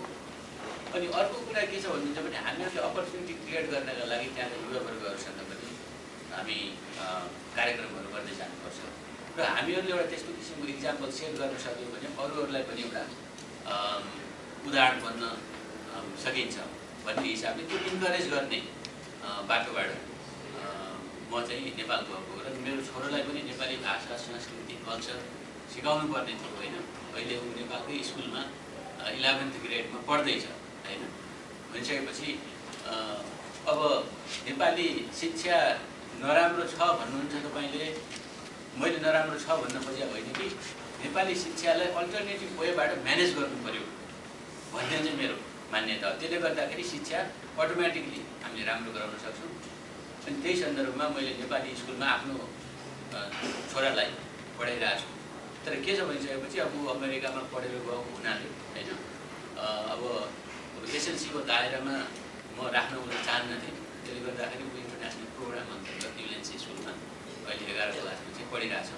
नेपालकै इन्टरनेसनल स्कुलहरूमध्येको नेपालीले चलाएको चाहिँ युएनसी मात्रै हो होइन। अब त्यहाँ ब्रिटिस स्कुल छ, लिङ्कन स्कुल छ, तर त्यसमा त हामीले पढाउन सक्ने भनौँ न इट्स भेरी एक्सपेन्सिभ स्कुल। त्यसले गर्दाखेरि अलि इन्टरनेसनल स्कुल पनि अफोर्डेबल स्कुल के छ त भन्दाखेरि युएनसी रहेछ। उनीहरूको प्रोग्रामसँग हाम्रो प्रोग्राम पनि म्याच भयो। त्यही भएर इज स्टडिङ देयर होइन। 11th ग्रेडमा छ, 12 पास गरिसकेपछि you'll come back to college होइन, त्यो छ। अनि अर्को कुरा हामीले चाहिँ के गर्यौँ भन्नुहुन्छ भने एग्रिकल्चरलाई हामीले एउटा चाहिँ राष्ट्रको मेरुदण्डको रूपमा हामीले स्वीकार गरेका छौँ। हामीले पढ्दै पनि आएको र अहिले पनि हरेक बजेट भाषणमा एग्रिकल्चरमा सरकारले चाहिँ खर्च गर्नुपर्छ यताउति भनेर सुनिन्छ र विद्वानहरूले पनि एग्रिकल्चरमा हामी लाग्नुपर्छ भनेर भन्छन्। त्यही कुरालाई मध्यनजर गर्दै हामीले पढे लेखेका मान्छेले पनि गोबर फाल्नु हुन्छ, घाँस काट्नु हुन्छ होइन, त्यसमा केही ऊ छैन भन्ने हिसाबले हामीले जोरपाटीमा एउटा गाई फार्म पनि सुरु गऱ्यौँ। अहिले पनि त्यहाँ 40वटा गाई छन् होइन। अनि त्यसपछि त्यसका धेरै कुराहरू के छन् भन्नुहुन्छ भने हामीले एकदम अर्ग्यानिक र इन्टिग्रेटेड रूपबाट त्यो चाहिँ कार्यक्रम होस् भन्ने हिसाबले अब त्यो बालुवा मात्रै त बालुवा निकाल्ने जमिनमा धान पनि केही नफल्ने जमिनमा अहिले हामीले चाहिँ लगभग 4-5 ट्रक आलु अर्ग्यानिक होइन, विषादी पनि नहालिकन र केमिकल के अरे फर्टिलाइजर पनि नहालिकन त्यही गाईकै मलबाट गराउँदाखेरि यस्तो राम्रो उत्पादन थियो। त्यहाँका मान्छेहरू थक्क परे, यस्तो हामीले बालुवामा पनि तपाईँले यस्तो गराउनु भयो भनेर। त्यति हुँदाहुँदै पनि होइन अब नेपालमा के छ भने मार्केटिङका केही समस्याहरू छन्। चेतना छैन जनतामा होइन। अर्ग्यानिक अलिक महँगो हुन्छ, महँगो किनेर खाने भन्दा अलिक सस्तो चाहन्छ हामी त्यही खोज्छौँ। स्वास्थ्यको लागि त्यति हामीले चाहिँ दिँदैनौँ, महत्त्व दिँदैनौँ। त्यसले गर्दाखेरि त्यसको उदाहरण पनि के थियो भने त्यो जुन पार्टीमा हामीले फर्म खोलिसकेपछि नेपाल राज्यबाट धेरै मान्छेहरू आफ्नो फर्म हेर्नुहुन्छ अनि त्यसपछि कान्तिपुरबाट पनि यस विषयमा धेरै कुराहरू अगाडि गए होइन। यस विषयलाई यस्तो भइरहेको चाहिँ जुन पार्टीमा यो एउटा चाहिँ नमुना फर्म भनेर काठमाडौँको कृषि विकास पशु सेवा केन्द्र होइन, उहाँहरूले हामीलाई नमुनाकै रूपमा इस्टाब्लिस भएको भनेर रेकर्ड पनि गर्नुभयो। गरिसकेपछि त्यसको कारण के थियो भने पढे लेखेका युवाहरू पनि कृषिमा जानुहुन्छ, गाई दुहुनुहुन्छ, गोबर फाल्नुहुन्छ, घाँस काट्नुहुन्छ होइन। त्यो भने चाहिँ होइन लेबर अफ लभ होइन, तपाईँको मन पर्यो भने तपाईँले जे गर्दा पनि हुन्छ भन्ने एउटा हामी मेसेज दिन चाहन्थ्यौँ। त्यो मेसेज राम्रैसँग गएको जस्तो लाग्छ मलाई अहिले पनि, त्यो पनि भएको छ। त्यसपछि अर्को चाहिँ के भने मेरो सधैँ इन्ट्रेस्ट चाहिँ के थियो भने कम्युनिटीका मान्छेहरू पनि इन्भल्भ हुनुपर्छ र हामीले सक्दो सहयोग गर्नुपर्छ भनेर कपिलवस्तु जिल्लामा कम्युनिटी फर्म पनि मैले इस्टाब्लिस गरेँ ताकि मान्छेहरू ग्रुप एउटा चाहिँ बनाएर तपाईँहरूले यसरी गर्नु चाहिँ भन्ने हिसाबले बरु अलिकति आफ्नै तर्फबाट पैसा पनि हालिदिएर त्यस्ता किसिमका कार्यक्रमहरू पनि गरिरहेको छु। त्यो गर्नलाई पनि त्यो कार्यक्रम गर्नलाई फेरि यहाँबाट सकिन्छ होइन, त्यही फिल्डमै गएर उत्रिएर गर्नुपर्छ भन्ने पनि छैन। कतिपय कार्यक्रम गर्नलाई त्यही जानुपर्ने हुन्छ, कतिपय यहाँबाट पनि गर्न सकिन्छ, त्यो यहाँ बस्ने नेपालीहरूले गर्न सक्नुहुन्छ होइन। हामीले सेवा गर्ने भने त्यही हो। अनि त्यसपछि गएर हामीले एउटा अर्को पनि उ गऱ्यौँ, गन्तव्य नेपाल इन्भेस्टमेन्ट लिमिटेड भनेर एउटा कम्पनी पनि त्यहाँ इस्टाब्लिस गरेर नेपालीहरूलाई सस्तोमा चामल खुवाउने होइन, मार्केटभन्दा अलिकति सुपथ मूल्यमा खुवाउन पाइयोस् भनेर हामीले वीरगञ्जमा एउटा मिल पनि इस्टाब्लिस गरेर चामल उत्पादनको काम पनि सुरु गऱ्यौँ होइन। अनि यस्ता अब हामीले अपर्च्युनिटी क्रिएट गर्ने हो कि त्यहाँ गएर। अब बिजनेसहरूको रियालिटी हामीलाई के थाहा छ भन्नुहुन्छ भने लगभग 90% बिजनेस फर्स्ट 5 years अफ अपरेसनमा फेल हुन्छ होइन। त्यसले गर्दाखेरि रिस्क त लिनुपर्ने हुन्छ, बिजनेस फेल होला र बिजनेस चाहिँ ले उगर्ला भन्ने चाहिँ होइन। त्यसले गर्दा अब अमेरिकाबाट फर्केर जाने कि नजाने भन्ने सवालमा यदि तपाईँहरू होइन मित्रहरू हामीले त्यही फिल्डमै गएर केही गर्नुपर्छ त्यस्तो किसिमको योजना छ भने जाँदा राम्रो छ, नत्र तपाईँहरूले यहीँ बसेर यु क्यान कन्ट्रिब्युट होला जुन कुरा गरि पनि राख्नु भएको छ धेरै साथीहरूले। अनि अर्को कुरा के छ भने यहाँ बसेर नेपालको राजनीति चाहिँ नगर्नुहोस्, त्यो चाहिँ म होइन इम्पेसाइज गर्न चाहन्छु। यदि राजनीति नै गर्ने हो भने यहीँ अमेरिकाकै राजनीतिक लोकल राजनीतिमा तपाईँहरू प्रवेश गर्नुहोस्, किनभने हामी त यहाँ बसेका छौँ। मान्छे जहाँ बस्छ त्यहीँ बसेर त्यहीँको ठाउँलाई हामीले इन्फ्लुएन्स गर्नुपर्ने हुन्छ। नेपालका नेताहरू आउँछन्, मिठा भाषण गर्छन् होइन, अनि तपाईँहरूले भनेको कुरा हो यस्तो दिन्छु उस्तो दिन्छु भनेर जान्छन्, तर त्यो कुरा उनीहरू सम्बन्धी ठाउँको कुरा गर्दैनन्। किनभने तपाईँहरूले के सुन्न चाहनुहुन्छ उहाँहरूले भन्ने नि त्यही होइन, राजनीतिक हुनुको अर्थ नै त्यही हो। त्यसले गर्दाखेरि उहाँहरू आउनुहुन्छ सम्मान दिनुहोस्, मैले सम्मान नदिनुहोस् भन्दिनँ, किनभने एउटा मानवीयताको हिसाबबाट पनि एउटा भाइचाराको हिसाबबाट पनि हामीहरूले त्यो सम्मान दिनुपर्छ। तर नेपालकै राजनीति यहाँ बसेर चाहिँ होइन पार्टी यताउति त्यो गर्ने त्यो चाहिँ राम्रो होइन।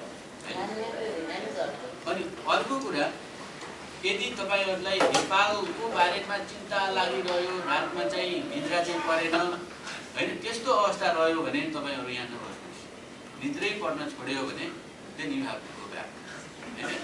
नेपालको चिन्ताले निद्रा पढ्न छोड्यो होइन, घर घरमा झगडा हुन लाग्यो होइन भने त्यो हिसाब क्रिएट भयो भने यहाँ बसेर त्यो छैन, त्यहीँ फिल्डमै गएर त्यही निद्रा हरण गर्नुहोस् होइन। तर यहाँ अमेरिका बसेर नेपालको राजनीतिक चिन्ता र होइन त्यो निद्रा हरण गर्ने काम चाहिँ नगर्नुहोस्, मजाले सुत्नुहोस्, आरामसँग सुत्नुहोस् र बलियो हुनुहोस्, स्वास्थ्य हुनुहोस्, अनि कन्ट्रिब्युट गर्नुहोस्, धेरै पैसा कमाउनुहोस्। अनि त्यसपछि सकिन्छ भने 2-4 जना विद्यार्थीहरू पढाइदिनुहोस् एक दुई ठाउँमा सानो फर्महरू खोल्नुहोस् होइन, धेरै पनि चाहिँदैन। $500 भयो भने एउटा सानो प्रोग्राम चाहिँ रन हुन्छ कि रेगुलरली भयो भने। त्यसले गर्दाखेरि त्यस्ता किसिमका नेपाली पढाउने हाम्रो आफ्नै दाजुभाइ अब जसलाई गरिब गुरुबा जसलाई सकिन्छ गर्ने त्यो लेभलको गर्न सकिन्छ। मैले पनि 17 जना विद्यार्थीहरू नेपालमै बसेर पनि मैले पढाइरहेको छु होइन। कोही हाई स्कुलमा छन्, कोही सरकारी स्कुलमा छन्, कोही प्राइभेट स्कुलमा छन्, कोही कहाँ छन् होइन। तर के छ भने त्यो तपाईँहरूले भित्रैदेखि आउनु पऱ्यो। अब यहीँ बसेर मात्रै गर्न सकिन्छ भन्ने पनि होइन, बाहिर बसेर पनि गर्न सकिन्छ, नेपालमा बसेर पनि गर्न सकिन्छ। अरूले पनि गरिरहेको छन् होइन। त्यो हामी सबैले गर्नुपर्छ कि, किनभने शिक्षा मात्रै यस्तो इन्भेस्टमेन्ट हो जसले हामी बलियो हुन्छ। अरू इन्भेस्टमेन्टले त्यो गराउँदैन। त्यसले गर्दाखेरि बाहिर बस्ने नेपालीहरूले इन्भेस्ट गर्ने भनेको चाहिँ शिक्षामा, त्यो पैसा कमाउने हिसाबले इन्भेस्ट गर्ने मात्रै भन्ने होइन कि सोसल इन्भेस्टमेन्ट भन्छ। त्यो सोसल इन्भेस्टमेन्टमा तपाईँहरू चाहिँ लाग्न पर्छ होइन, लागिराख्नु भएको छ र त्यसलाई अझै बढाउने काम गर्नुहोस्। अनि यो फुट्ने कुराको बारेमा पनि मैले अलिकति भन्छु। मलाई त्यो कुरा कहिले पनि मन परेन। त्यही भएर मेरो चाहिँ एउटा साथीहरूको उसमा संस्था थियो कि academy of Nepali poets and writers. मैले भने यस्ता संस्थाहरू धेरै हुन लागेको। त्यसले गर्दाखेरि अहिले जस्तो हामी मर्ज गरेर एउटै रूपमा जाउँ भने त्यो मेरो तर्फबाट चाहिँ मर्ज गराएकै होइन। तर त्यो एउटा उदाहरणको रूपमा चाहिँ मैले गर्न खोजेको थिएँ। तर यहाँ के भयो भने अहिले त के अरे अब मान्छे पिछेका संस्था हुन लाग्यो। त्यसले गर्दाखेरि त्यो लेभलमा संस्था धेरै हुनु आफूमा नराम्रो त होइन, तर हामीहरू चाहिँ एक भएर बढ्दाखेरि राम्रो हुन्छ। किनभने हामीले नेपालमा पानी पऱ्यो भने अमेरिका छाता ओढ्नुको अर्थ मैले देख्दैन। हेर्नुहोस्, त्यो हामीले नेपालकै पोलिटिक्सबाट सिकिया हो त्यो होइन। त्यसले गर्दाखेरि अब अमेरिकामा बस्ने नेपालीहरूसँग अलिकति ब्रोड भिजन हुन्छ भन्ने मान्छेहरूलाई त छ नि, तर त्यो ब्रोड भिजन चाहिँ हामीले इक्जाम्पल भएर देखाउन सक्नुपर्ने हुन्छ। त्यो गर्न सकिरहेको छैन। त्यसले गर्दाखेरि भोलि बिहान गएर अमेरिकामा गए पनि त यस्तै हुँदो रहेछ नि भन्ने त्यो एउटा नेगेटिभ मेसेज जान्छ कि तपाईँ हामीले नेगेटिभ मेसेज ड्राइभ गर्ने काममा लाग्नु हुँदैन भन्ने मेरो चाहिँ एउटा आग्रह छ। त्यसले गर्दाखेरि कसरी हुन्छ नेपाली कम्युनिटी एक भएर जाँदाखेरि राम्रो हुन्थ्यो। त्यो पुल क्रिएट गर्नु पऱ्यो। त्यो कतिसम्म सम्भव छ होइन, त्यो तपाईँहरू आफै छलफल गर्नुहोस्। म त नेपालमै गइसकेको छु 3 वर्षमा, अब पहिलोपटक 3 वर्षमा आउँदैछु र म अहिले सेप्टेम्बरमा आउने प्रोग्राम, तर अलिकति चाँडै आउनु पऱ्यो। कारण के छ भने नेपालका बिजनेस कम्युनिटिजहरूको पनि मार्केट एक्सेस होस् अमेरिकामा भनेर FNCCSI अर्थात् नेपाल घरेलु तथा सानो उद्योग महासङ्घका 7 जना प्रतिनिधिहरूलाई लिएर म अमेरिका आएको थिएँ। अनि त्यसमा लाग्दा त्यतिका धेरै मान्छेले आउँदा त राज्यले धेरै पैसा चाहिँ कमाउनु भयो होला भनेर चाहिँ नितान्त त्यसमा केही छैन। तपाईँहरूले होइन बुझे पनि हुन्छ, यो मान्छे ल्याउने छोड्ने जुन एउटा चाहिँ बिजनेस गर्छ ती मान्छेहरू त्यो होइन। हाम्रो सबै प्रतिनिधिहरू बनिसक्नुभयो। हिजो लास्ट फ्लाइट थियो, उहाँ गइसक्नुभयो। हामी नेपाल गइसकेपछि पत्रकार सम्मेलन गरेर बेसिकै मान्छेहरूलाई राखेर हामीले के सिक्यौँ त अमेरिकामा। यहाँ चाहिँ डिपार्टमेन्ट अफ कमर्समा भेट भयो, US च्याम्बर अफ कमर्समा भेट भयो, त्यसपछि SPM हामीहरूले भेटघाट गऱ्यौँ, नेपालका प्रोडक्टहरूलाई चिनाउने काम भयो। अनि त्यसपछि एउटा लिङ्केज कसरी क्रिएट गर्ने, अनि त्यसपछि हाम्रो एरिगन भन्ने अहिले यो वुमन एन्टरप्रेन्योरसिपमा चाहिँ ओबामाको एडभाइजर हुनुहुन्छ उहाँसँग हामीले चाहिँ कुराकानी गऱ्यौँ। अनि गरिसकेपछि उहाँले पनि नेपालका साना उद्योगहरूलाई हामी कसरी सहयोग गर्नुपर्छ त्यो गर्न तयार छौँ। एउटा MOU गरौँ भन्नुभएको छ, MOU हुन्छ होला।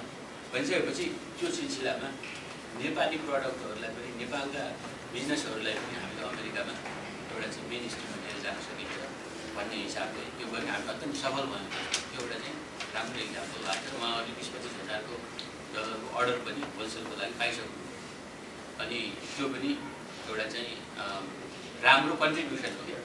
अब हामी कतिपय मान्छेहरू नलेज सेक्टरका मान्छे हो, म चाहिँ नलेज सेक्टरको मान्छे हो। त्यसले गर्दाखेरि मेरो इन्भेस्टमेन्ट भनेको नलेज सेक्टरमै हुन्छ र अहिलेको पनि नलेज इकोनोमी। त्यसले गर्दाखेरि हामीले स्पेसली अमेरिकाबाट हामीले सिक्ने भनेको के हो भने नलेजलाई इकोनोमिक्समा कसरी कन्भर्ट गर्ने होइन, त्यो लेभलमा हामीहरू गयो भने हामीहरू धेरै अगाडि बढ्न सक्छौँ। र इन्भेस्टमेन्टको कुरा आउँदाखेरि हाइड्रो पावरको कुरा आउँछ। नेपालमा 24 आवर्स इलेक्ट्रिसिटी भनेको भने 10 वर्षमा नेपाल कहाँ फड्को मार्छ भन्ने साध्य नै छैन होइन। धेरै पनि चाहिँदैन तपाईँको 5 देखि 7,000 मेगावाट भन्ने हामी काम हुन्थ्यो भने त्यो लेभलमा पनि जान सकिन्छ कि अब त्यो लेभलमा जानलाई सरकारले हरेक नेपालीबाट 5,000 देखि 1 लाख 2 लाखसम्म मात्रै उठाएर एउटा कोष गरेर खरबौँ रुपियाँ उठ्छ त्यो खरबबाट हामीले गरौँ त्यो भन्दाखेरि साथीहरू के भन्नुहुन्छ भने पैसाको ग्यारेन्टी कसले लिने भनेपछि पब्लिक इन्स्टिट्युसनमा पनि ट्रस्ट भएन कि नेपाली त्यसले गर्दाखेरि हामीले त्यो ट्रस्ट क्रिएट गर्ने एउटा वातावरण बनाउनु पर्यो अब गोविन्दजीले अघि त्यो कविता पढ्नुभयो होइन एकदम मन छुने खालको कविता पढ्नुभयो अरे होइन त्यसले गर्दाखेरि यस्तो भइदिए मात्रै हामी फर्किन्छौँ फर्किने भन्ने कुरा फिजिकल्ली फर्किनुपर्छ भन्ने पनि छैन माइन्डले फर्किनुहोस् तर प्रोडक्टिभ भएर फर्किनुहोस् होइन यहाँ वादविवाद गर्ने अथवा यहाँको राजनीति गरेर फर्किएको चाहिँ त्यो फर्काइ होइन होइन माइन्डले पनि हामी फर्किन सक्छौँ तर कन्ट्रिब्युसन गर्ने हिसाबले त्यसपछि हुमनाथजीले जुन कविता मेरो बारेमा लेख्नु भएको रहेछ थ्याङ्क यू सो मच त्यसले त मलाई एकदम भित्रैदेखि होइन ऊ बनायो कि भावुक बनायो किन भनिसकेपछि अब एउटा साहित्यकारले अर्को साहित्यकारको बारेमा त्यसरी लेख्नु भनेको I feel so much honoured होइन यहाँ अमेरिकामा पनि धेरै साहित्यकारहरूले अरू साहित्यकारको बारेमा लेखेका त्यस्ता कविताहरू छन् नै छन् युनिभर्सिटीहरूमा पढ्न पाइन्छ तपाईँले पनि लेख्नु भएछ तपाईँको यो ठुलो हृदयको लागि म धन्यवाद दिन चाहन्छु अनि अब मैले अहिले भन्ने सामान्य कुराहरू नै तर हामी बसिरहन्छ विशेषमा भयो भने चाहिँ राम्रो होला अहिले सबैलाई धन्यवाद दिँदै धन्यवाद मात्रै पुग्यो 3:26 भइसक्यो हेर्नुहोस् है 3:25 हुनुपर्ने हो प्रोजेक्टहरू गर्नुभएको रहेछ नेपालमा गएर इन्भेस्टमेन्टको कृषिको अरू एजुकेसनको तर it all requires a lot of fund यो टकिङ अबाउट करोडौँ रुपियाँको कुरा गरिरहनु भएको छ होला त्यो चाहिँ कहाँ जानुभयो भनेपछि हामी त एक प्रकारले first generation people trying to do a livelihood here होइन भनेपछि त्यत्रो करोडौँ रुपियाँको फन्ड चाहिँ कसरी म्यानेज गर्नुभयो कुनै कम्पनी खोलेर उठाउनु भयो कि भनेपछि त्यो चाहिँ फन्डिङको कुरा चाहिँ करोडौँ रुपियाँको कुरा गर्नु भन्दाखेरि फन्डिङको कुरा चाहिँ आयो अब लगानी बिजनेस गरेपछि लगानी गर्नु कि त त्यति जम्मा गरेर त लग्नु भएको थिएन होइन हामीले हाम्रो पैसा पनि हालेको छौँ चाहिँ मेरो नजिकको मित्र पहिलादेखिबाट हामी काम गर्दाखेरि उहाँको विचारदेखि हामीहरू सबै इन्सपायर छौँ र फेरि अब होमराजजीको विषयमा कविता लेखेका चाहिँ हामीलाई थाहा छ है र यो के भने तपाईँको डायस्पोराको चाहिँ एउटा चाहिँ जेनेरेसन हुन्छ कि पहिलो डायस्पोरा चाहिँ जो ग्रुपहरू आउँछन् उनीहरूले चाहिँ यहाँबाट पैसा कमाएर 2-4 पैसा घरमा पठाउने घर किन्ने जग्गा किन्ने केही कुरामा लगानी गर्ने गर्छन् र सेकेन्ड चाहिँ स्टेपमा गएर त्यो डायस्पोरा ग्रुपहरूले चाहिँ इन्भेस्टमेन्ट गर्ने नलेज ट्रान्सफर गर्ने र टेक्नोलोजी ट्रान्सफर गर्ने चाहिँ कामहरू चाहिँ गरिरहेका हुन्छन् त्यो सेकेन्ड जेनेरेसनको डायस्पोराको एक्जाम्पल चाहिँ हाम्रो होमराजी हुनुहुन्छ उहाँले सुरु गर्नुभएको छ जस्तो इन्डियाको केसहरूलाई लिएर अस्ति इन्डियाको चाहिँ डायस्पोरा ग्रुपहरूको चाहिँ मिटिङमा जाँदाखेरिमा एक्ज्याक्टली यही कुराहरू भइरहेको थियो अहिले चाहिँ इन्डियाको डायस्पोराको साथीहरूले चाहिँ पैसा कमाएर 2 पैसा लगाएर उहाँ दिने होइन कि टेक्नोलोजी ट्रान्सफर नलेज ट्रान्सफर र इन्भेस्टमेन्ट चाहिँ को लागि चाहिँ काम गरिरहेको छ उनीहरूले अब त्यहीको लागि चाहिँ सायद के भने गभर्मेन्टले चाहिँ एउटा वातावरण चाहिँ सिर्जना गरिदिनुपर्ने हुन्छ अब त्यो चाहिँ इन्डियाले गभर्मेन्टले चाहिँ काफी प्रयास गरिरहेको छ अब त्यहीको लागि नेपाल गभर्मेन्टले चाहिँ अब यो चाहिँ एउटा पोटेन्सियल रिसोर्सेस हो र यसलाई चाहिँ हामीले युज गर्न सक्छौँ त्यो नेपालको चाहिँ हितको लागि काम हुन्छ भन्ने चाहिँ रियलाइज गरेर उनीहरूले त्यो वातावरण चाहिँ सिर्जना गरिदिनुपर्ने हुन्छ